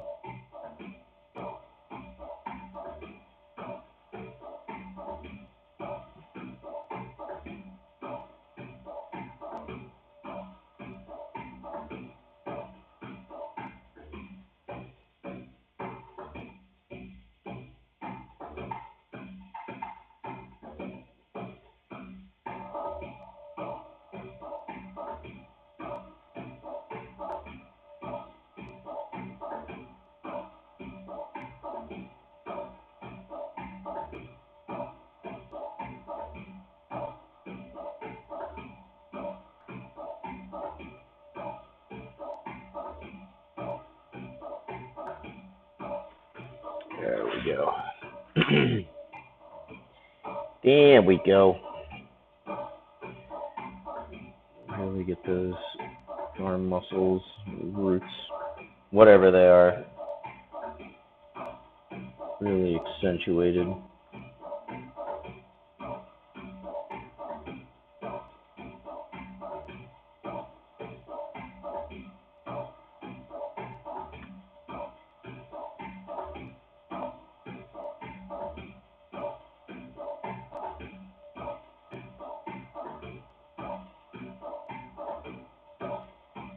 There we go. Okay.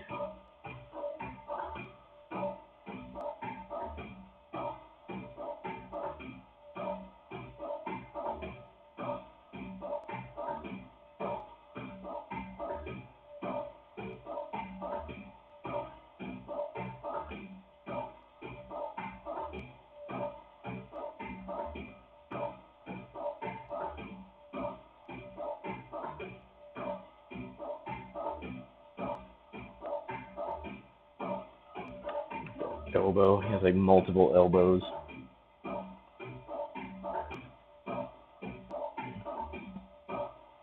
And that's okay. We won't judge him for it.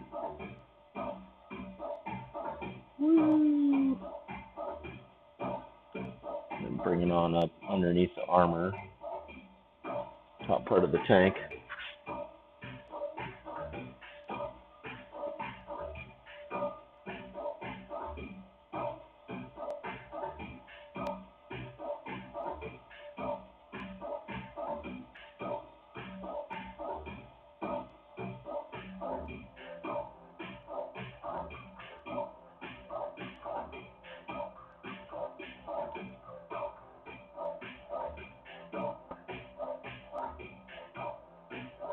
There we go.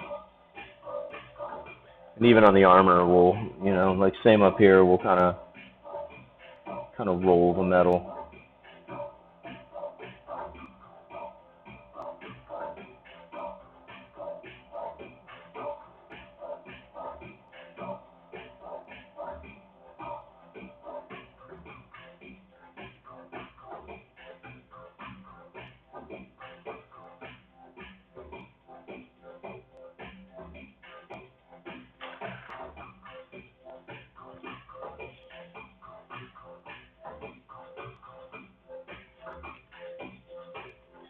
The jub.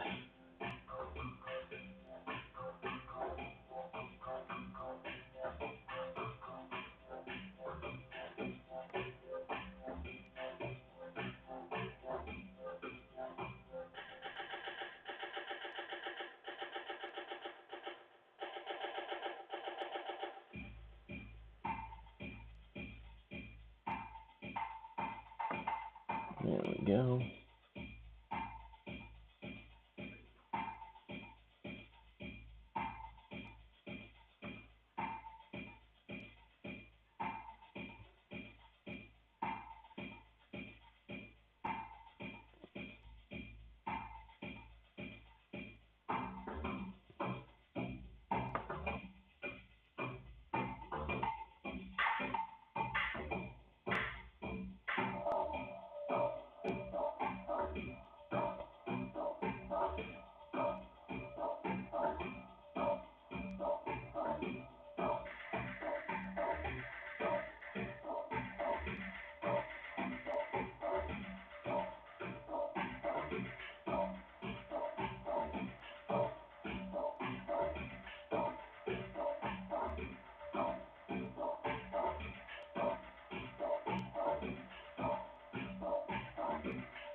we go. I like it. So we got the teeth in. We got the gums. Let's see it coming down through the teeth to form the tongue. Detailed out the turret, the machine gun. Got all the line work done on that. Brought in the shears, kind of the praying mantis arms. Brought it back into the up underneath the armor here, and then we'll go ahead and detail out that, and then we'll move on down to the body.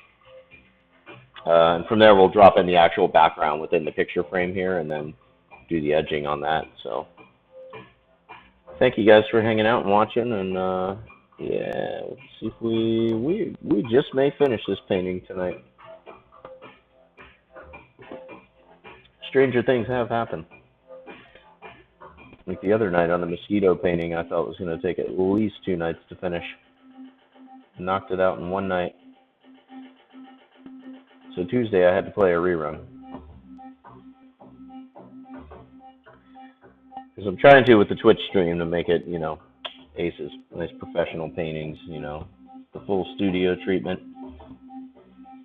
And not do too many streams where I'm just noodling around sketching. But occasionally I will do some, and I'll talk about the process and how I develop a painting from the sketch on up. Because depending on the concept, I guess there is some cool stuff that comes out of that. There we go. It almost is too sharp of an edge, because I think, yeah, let's actually just bring it up like that. Beautiful, beautiful. Beautiful, beautiful. All right. So let's tighten up the line around the neck. This bottom line. There we go. A little bit of hatching, a little battle damage, or what's not. Let me zoom in a bit. There we go. Actually kind of get more of the feel for the line work. Just kind of let the lines hop as it gets to the top.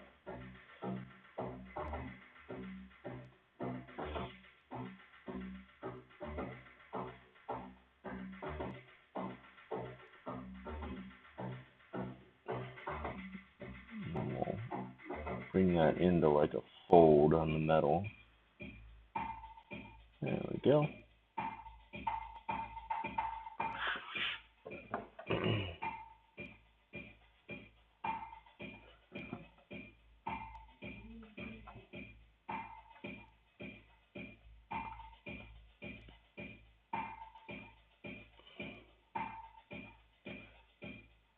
And this reflective line will give it a little roughness to it.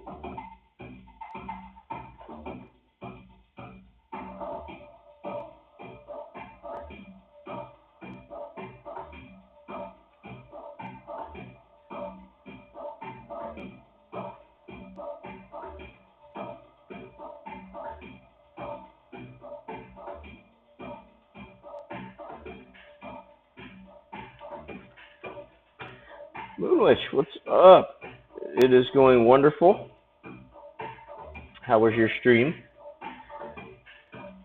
Yeah, just dropping in the color on this bad boy, and had a good start to the stream tonight. Got my first sub, so I'm off and running. Very cool. Yeah, glad I was finally able to catch your stream. You've been on here enough. There we go. Yeah, just working on a little Shermantipede creature.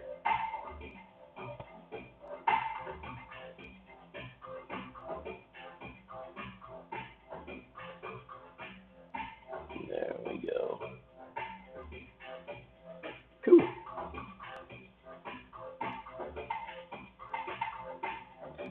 And we'll just taking the slime all the way down.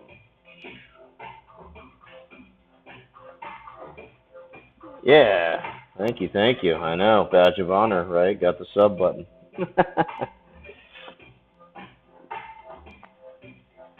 But that's cool. I'm glad I reached affiliate, and thank you for that, helping me out. That Creative Nation Discord is really cool.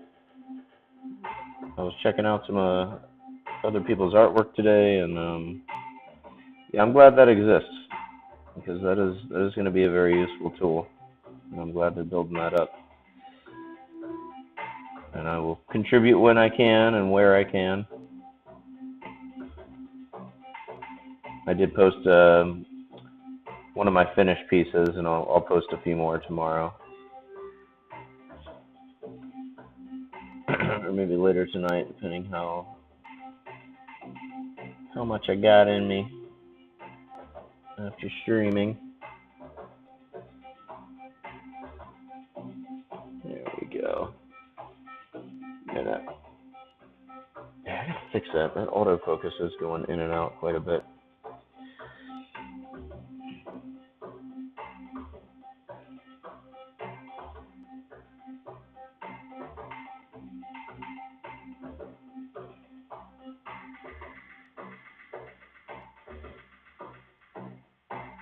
There we go.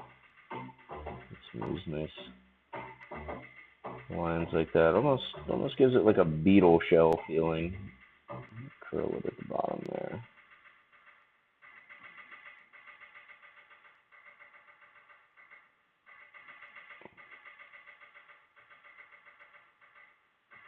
There we go.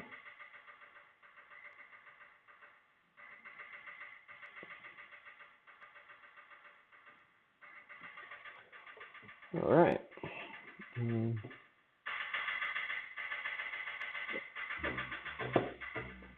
Okay, I will be here. There we go.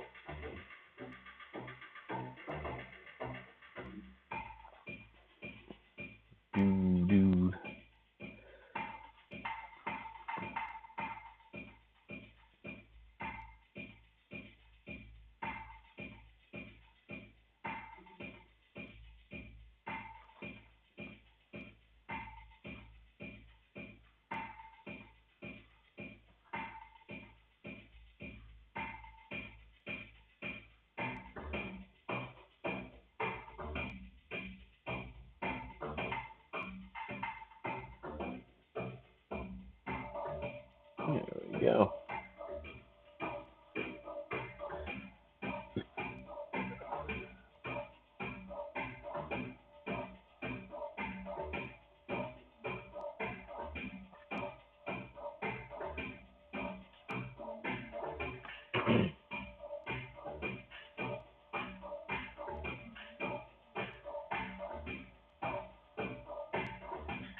Even just put a few little random dots. Little tank freckles. Gives it a nice feel. I think here we're going to run along the bottom a nice thick dark line. There we go. I like that better.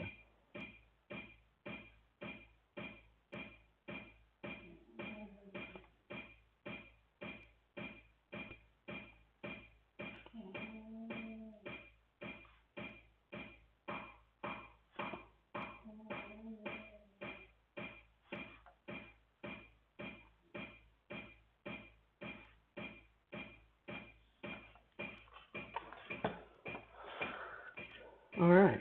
Welcome back. I think, you know what, I want one more little curly Q right here. Almost like he has 1, 2, 3, 4, maybe 4 elbows. Just can't have too many elbows.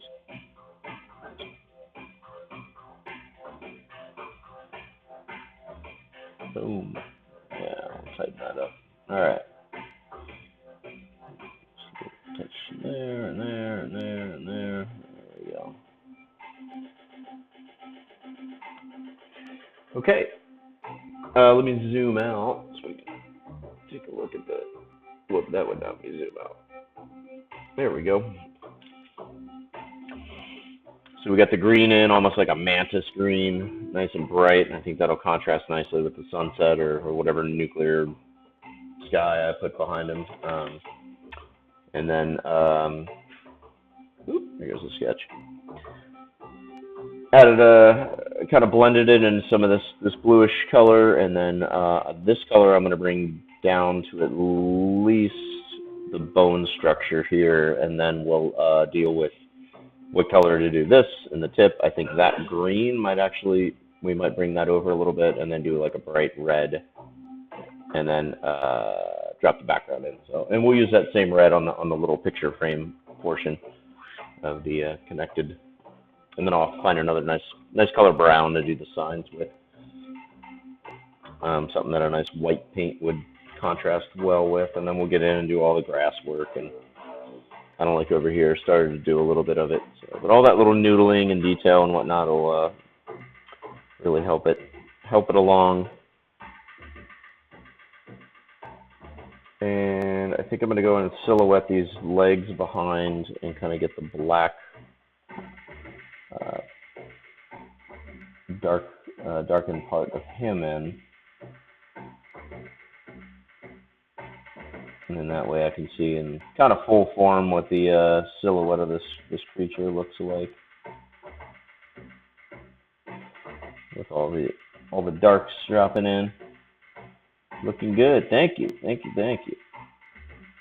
Yeah, this one's definitely coming out a lot different than I thought.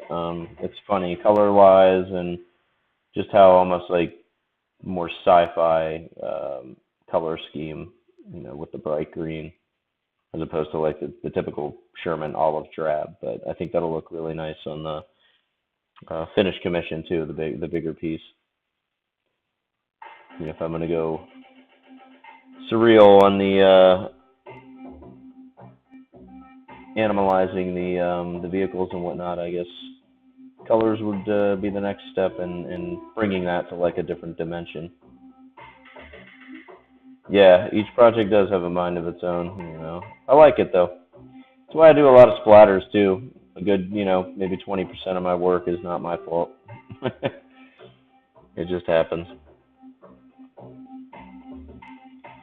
Them damn happy accidents. I'm going to do that with white. I'll go in and do some highlights on those.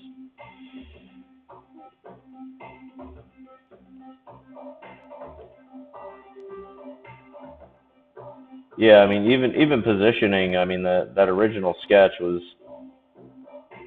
almost drew him like a blueprint, like here's the left side. Like maybe I was doing a 3D model and I was like, oh, we'll do a more dynamic pose, but I really liked the pose. It just kind of that Egyptian hieroglyphic almost,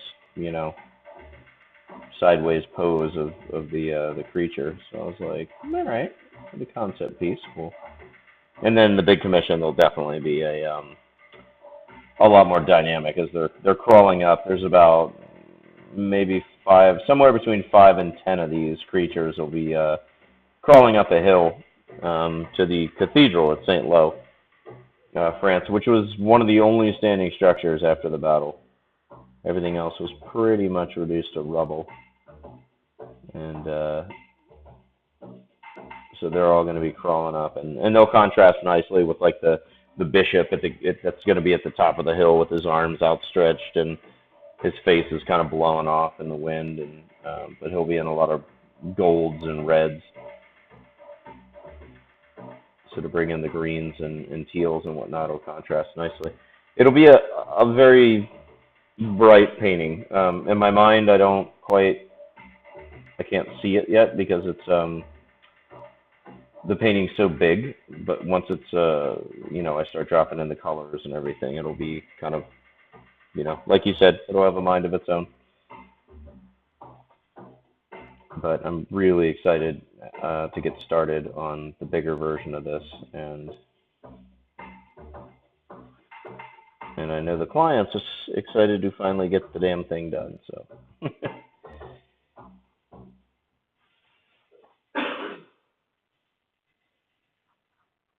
There we go. So, and almost like a hieroglyph. Like I could have colored and done some darker and shading, but I wanted that kind of like solid silhouette color. There we go. And that'll pop nicely against that sunset. That'll be in the background.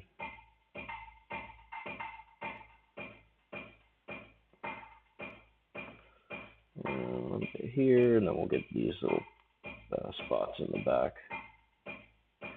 I didn't forget you.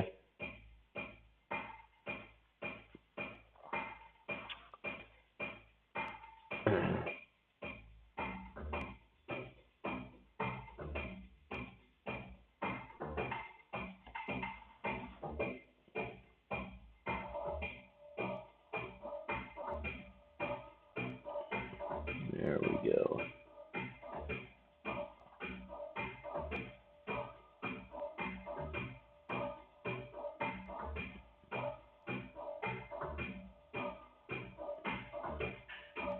And this last little dude.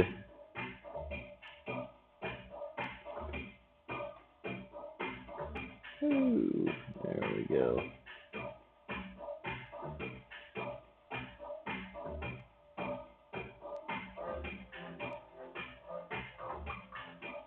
Hopefully, what's tomorrow? Friday. If I finish this up, I'll be able to drop this off, and then, oh,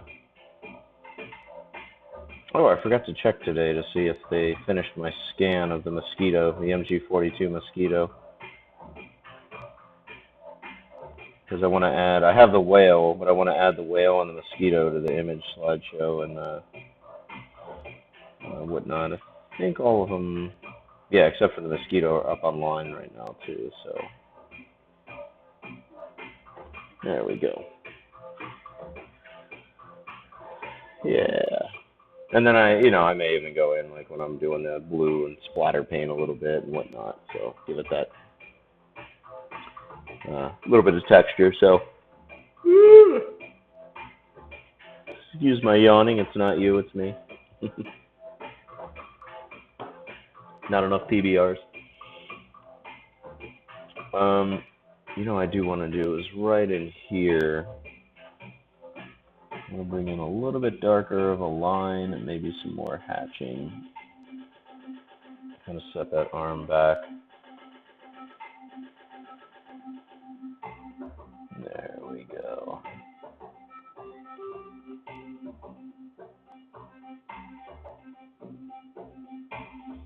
Perfect. Perfect. Whatever. All right. So let's drop the blue in. So we will cap our ink and go back to paint.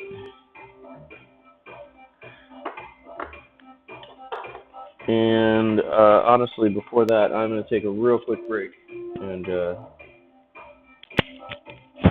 grab something else to drink. I will be right back. Give me about 2 minutes.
I'm back.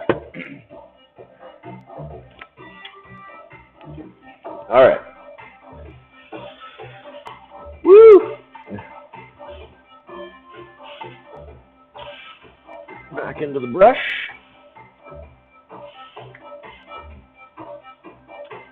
Check one quick thing. Yep, okay.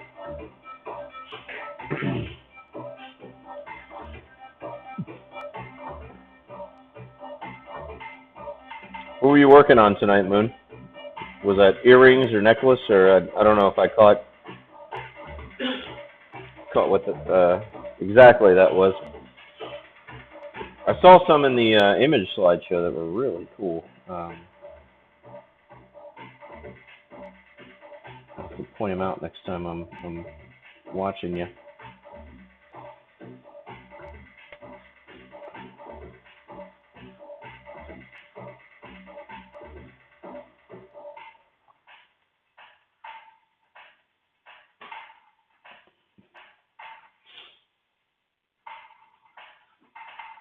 Whoop. There we go.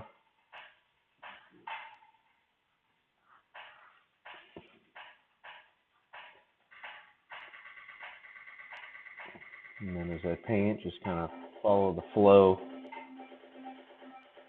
Drop in some dark shading there, cut some muscle lines in. Just give it a sculpted look though, because it is a pretty hard exoskeleton. He is a tank. She is a tank. Yeah. We don't know. There we go. I like this blue though. I think it was a little smokier though. Yeah, I had a little bit more gray. Or I actually had gray.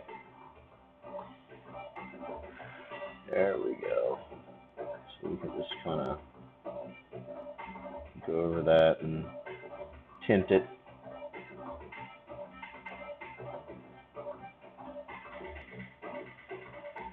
Alright.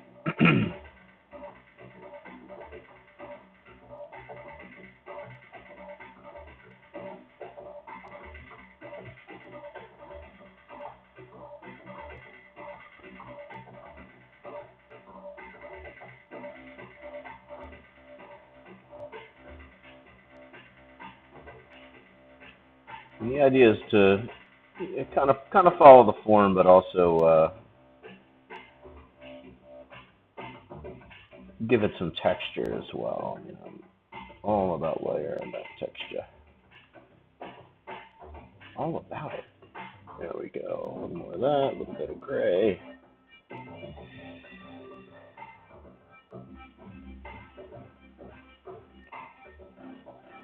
And obviously, if it goes over the black, it does not matter. We're just adding to the color layers, and then I'll go back in when I do my detail work and re-outline. And sometimes it doesn't fall upon the same line, so you get kind of that double color, and it adds a really nice, like even more texture to it. So even when they do look like finished black lines, unless we're at this point where it's, you know, I did the detail work, it's it can be still just a guideline.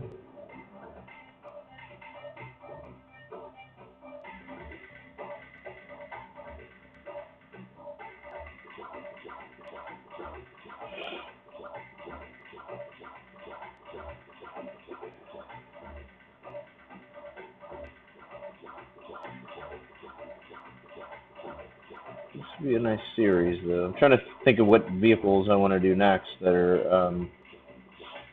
I don't necessarily have any planes or anything in this commission in particular, but I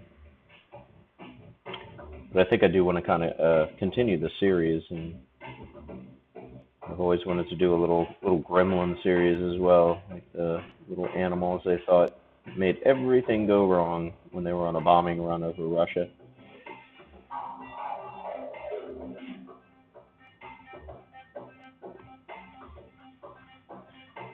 It's kind of a nice mold, melding of machine and animal.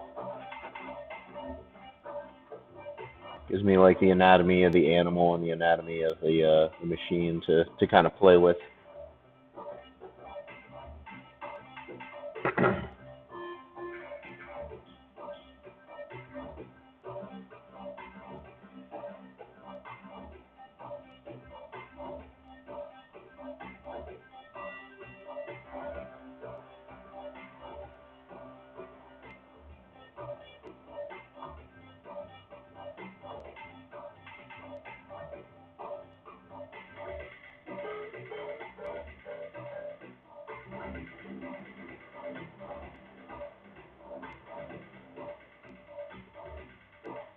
There we go.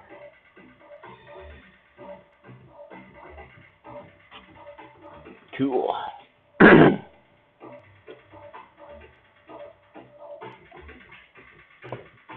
Alright. It's almost like he's taking a family portrait. Here's Uncle Jimmy. In effect on this, I think I'm going to go in with some of this gray. Let me grab a smaller brush.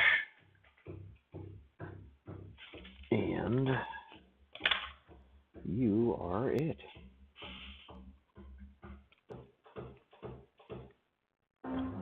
Go into some of this just straight gray. Let me dab it out on the rag a little bit.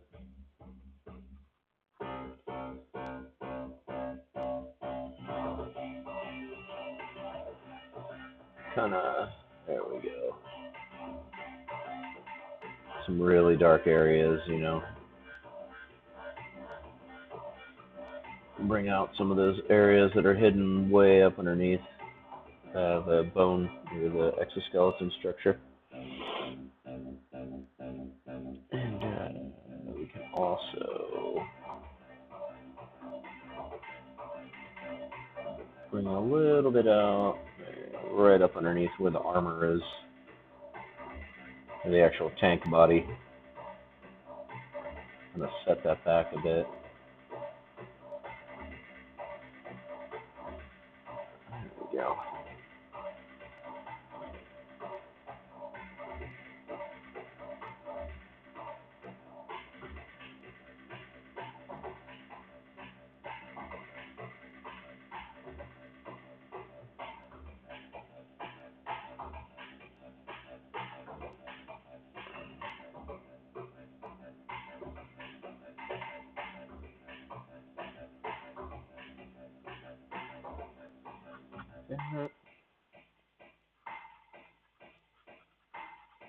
Just touch on top. It's a little bit lighter.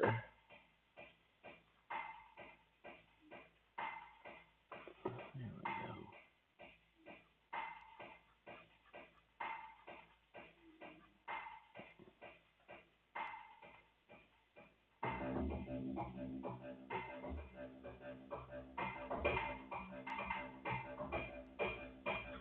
Go.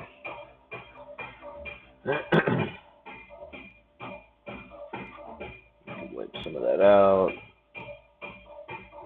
I'll take a little bit of the color with it, and then you can go right back over it again and kind of dab it in. It gives it that extra, a little bit of antiquated look to it. There we go. Let's see, what else? There's some gray down in here.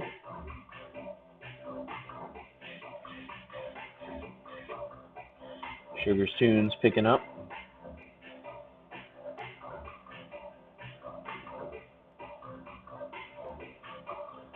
Kind of cool to have him constructing music behind me while I'm painting. So as the painting comes more into the picture,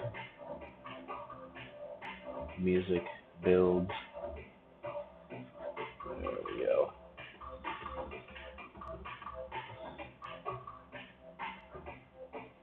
Alright.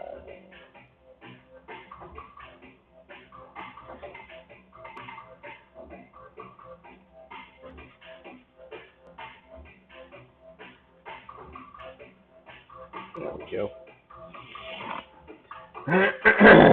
Every little bit helps. With a little shadow.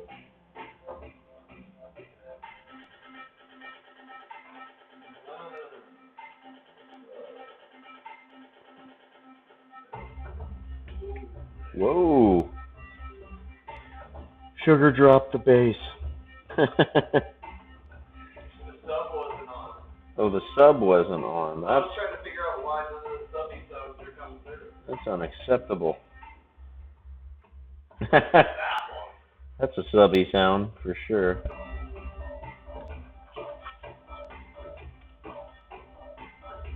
All right. This one as well.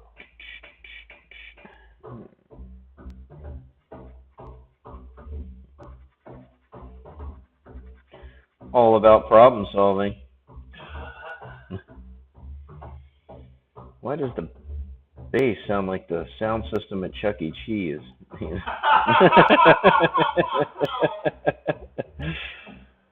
I just don't get it.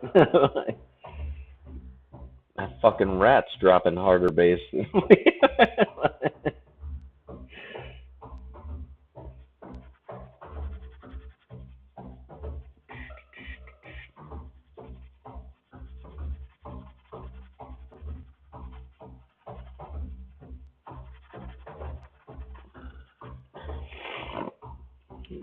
All right.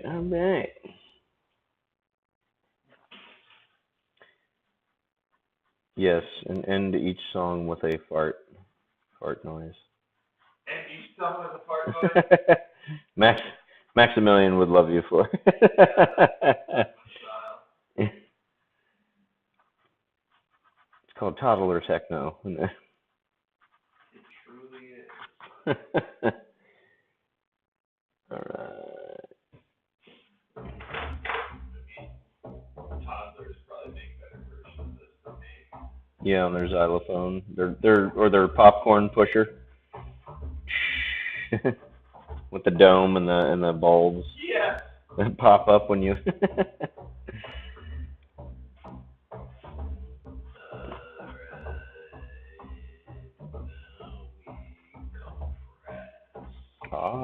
Time to compress.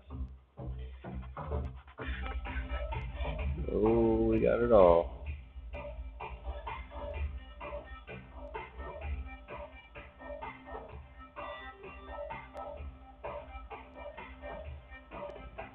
There we go. Got some basic shadows dropped in, and then I'll go in and line work, do all the final line work on this.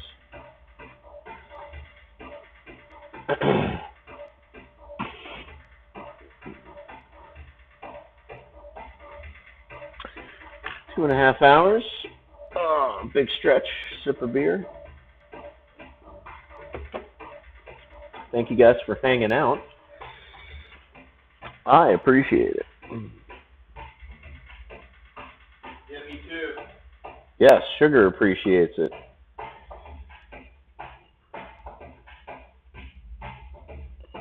He knows when I stream, he gets to work on his music.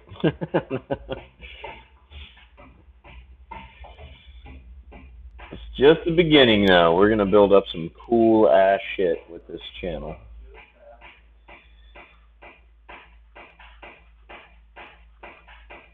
Eventually, you're gonna see stuff on this channel that will make your eyes melt and your legs go feeble. What did I just watch?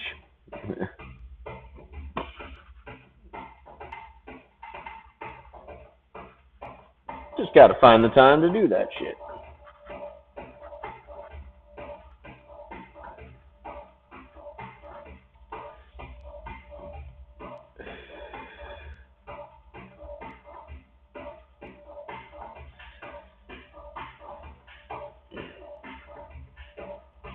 I'm dropping the tops of these cattails here, just while I'm playing in the brown.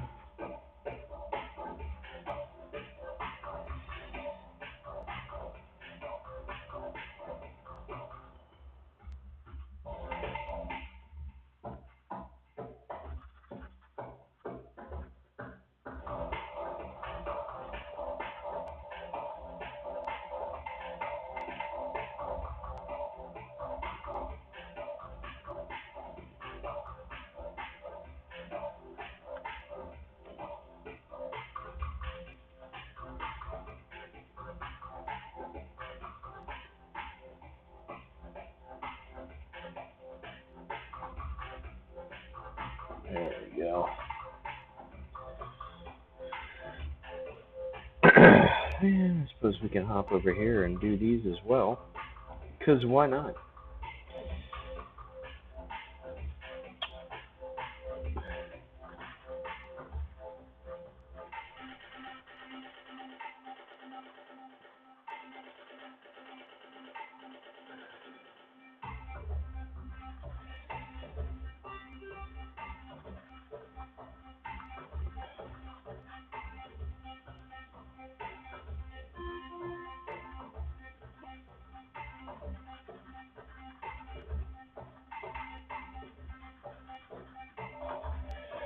Alright, we just could drop in some base colors. Let's get this all nice and smoothed out. Blend in some of that brown, draw it out. Perfect. Alright.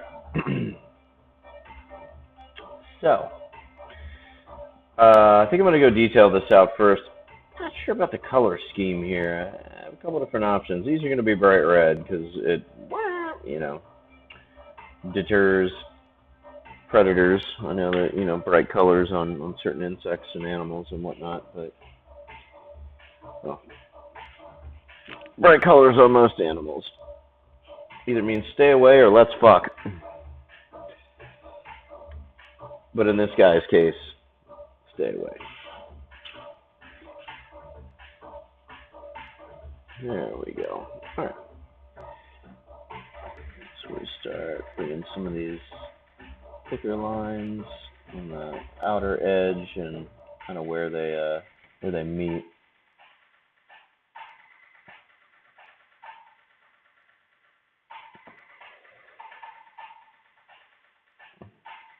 There we go. Gotta make the noises too.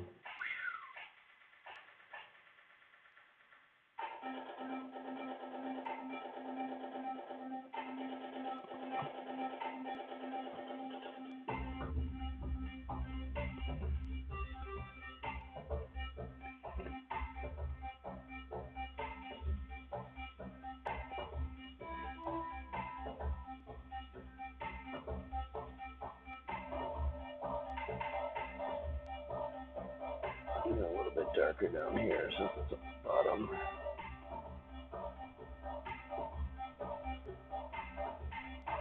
Bring that up. There we go.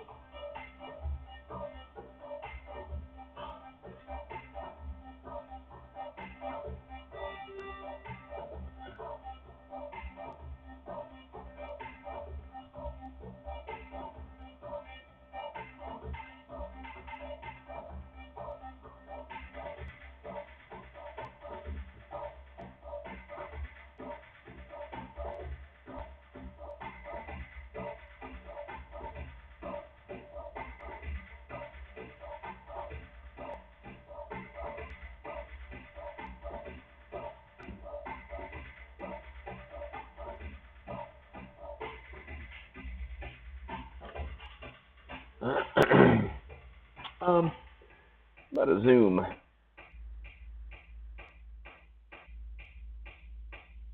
Yeah, I hear you beeping at me. So show you guys some of that line work. At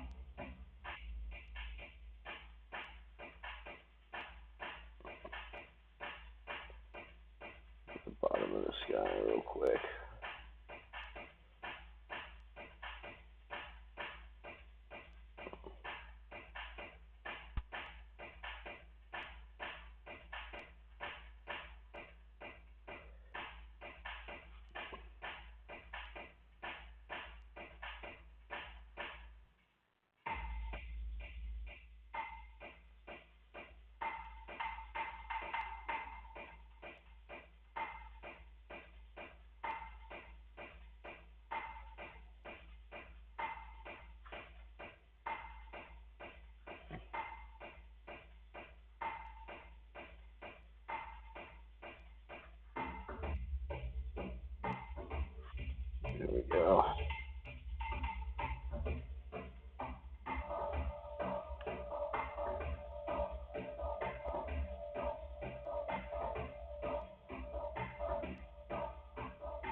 some of these will give kind of interesting hatching depending on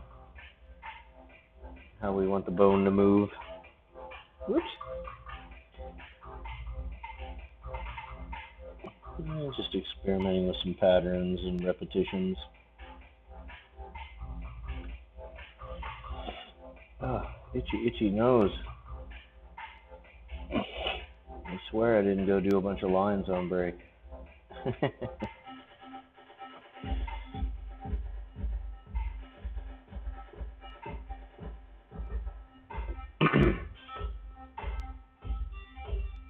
Okay.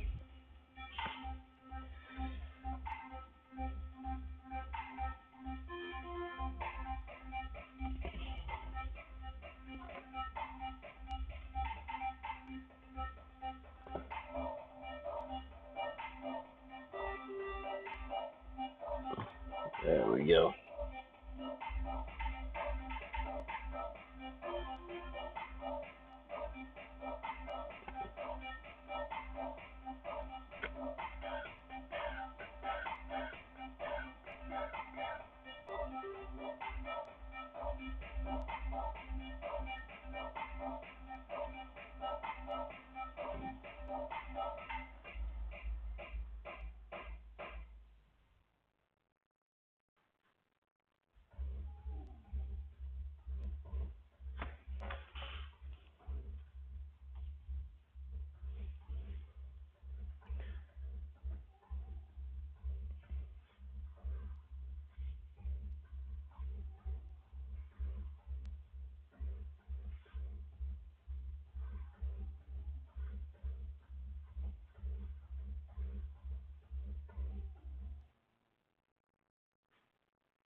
There we go.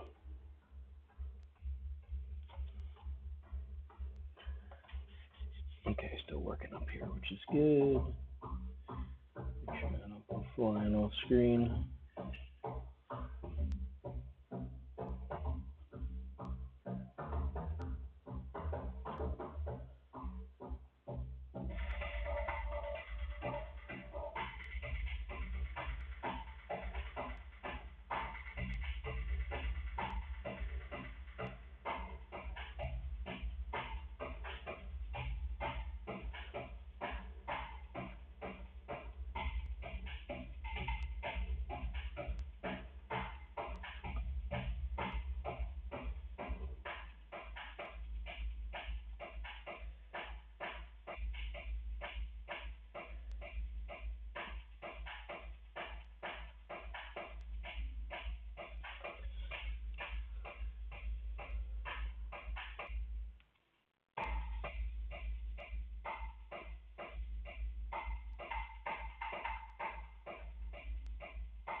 it's like to do this inking.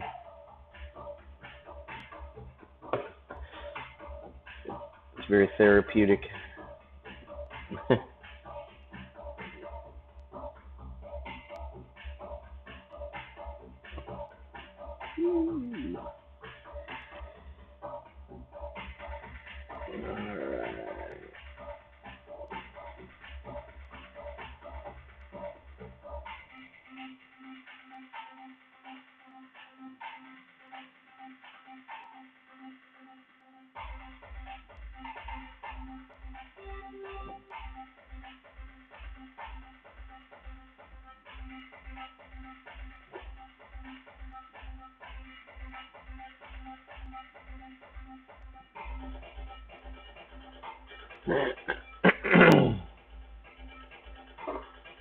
Whoa. Almost knocked the ink over. That would not be good. My whole behind. When you knock that ink over, you have a funeral. You don't just throw it in the trash. It's too lovely of an ink.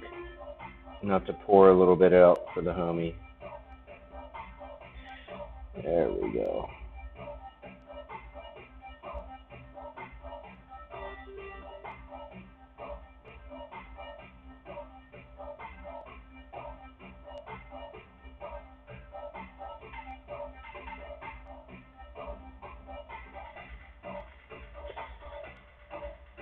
Okay.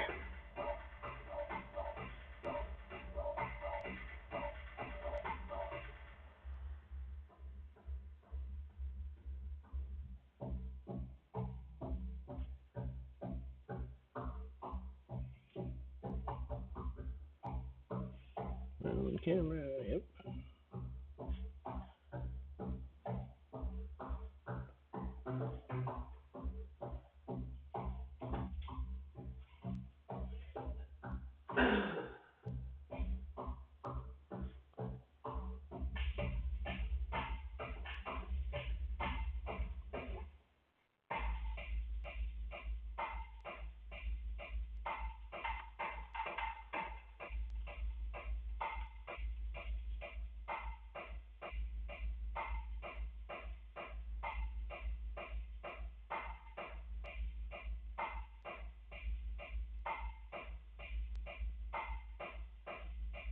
Cut across the top of that log. Tighten it up. Cover up a little bit where the blue dipped into it. So we're always going over the lines again, sharpening them up, making them look nice. I'll take that hatching all the way over. There we go. Yeah, one game. Alright.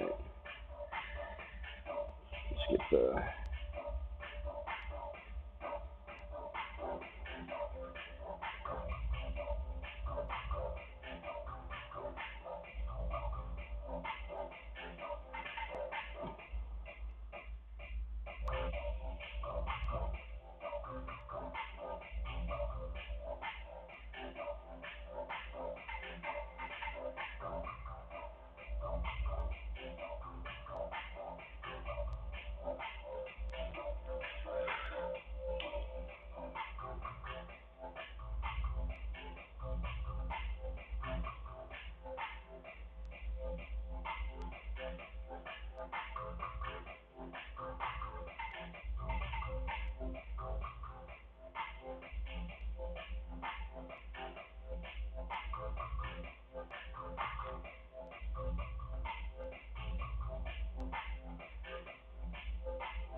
go.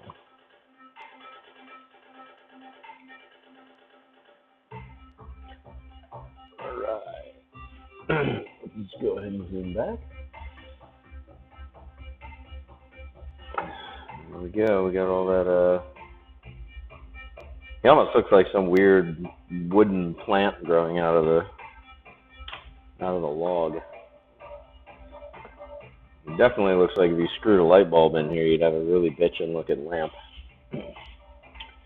Who knows?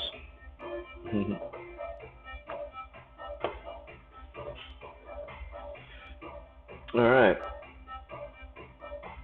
Alright. So, I do have that red out. Tell you what I'm going to do. I am going to paint this border in using that red. Just kind of completely frame in the piece.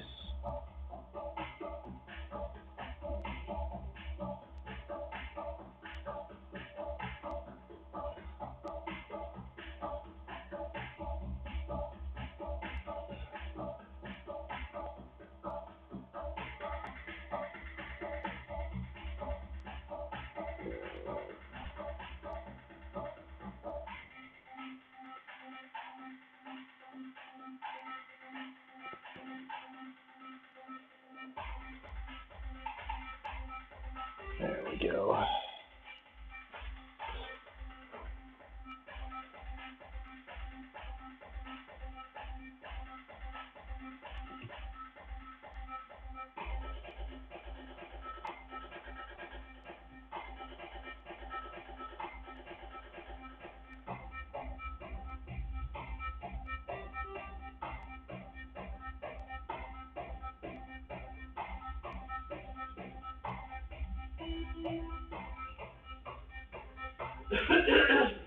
Yeah, I like how that's coming out.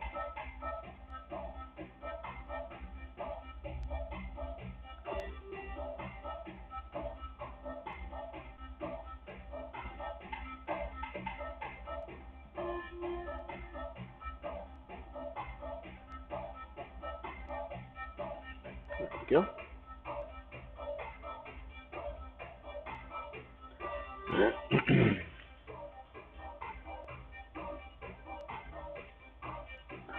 14 message. Oh, okay. I got pictures. My manufacturer sent me some pictures of a rig that we're going to be putting out. A smoking device that will have all my artwork on it. All 4,500 paintings. No, I'm kidding. It will just have my artwork on it.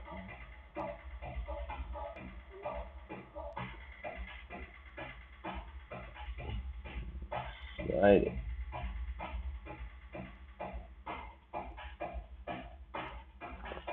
There we go. Let's turn you sideways and make it easy.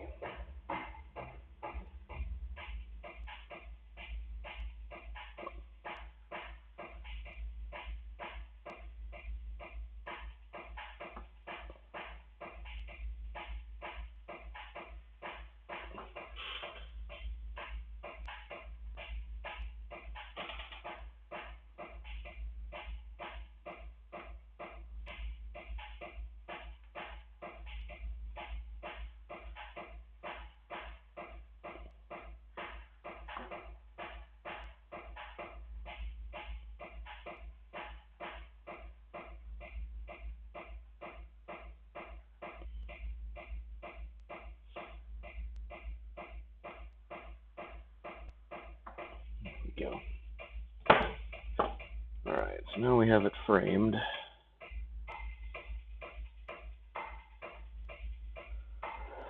Where are we?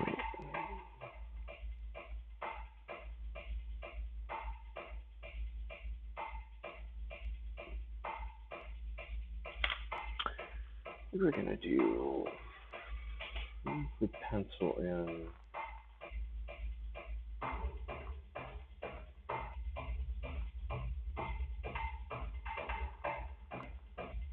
the lines of the sunset.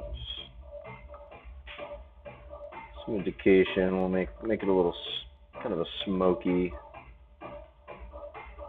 little sunset.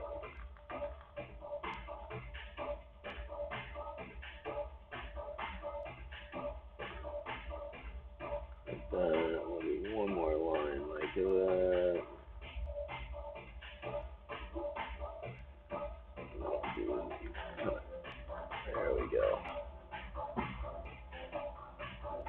all one color, or we'll just dip down a little bit. I just want that all to be, let's keep that like that for now.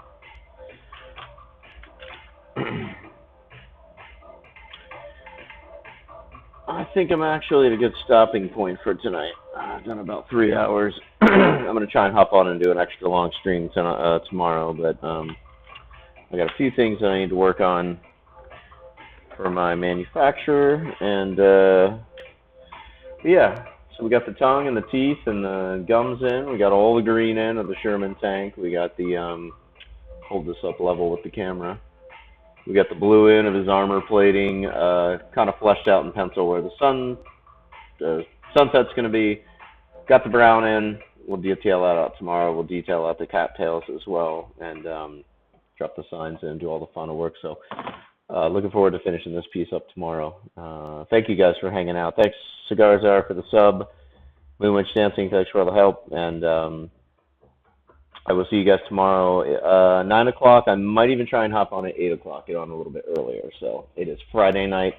It is time to party, time to paint. And I will go tomorrow night until I finish up this piece. And then I'll spend the weekend working on some really cool stuff for you guys for next week. Yeah, awesome. I will see you guys tomorrow. Cheers to you.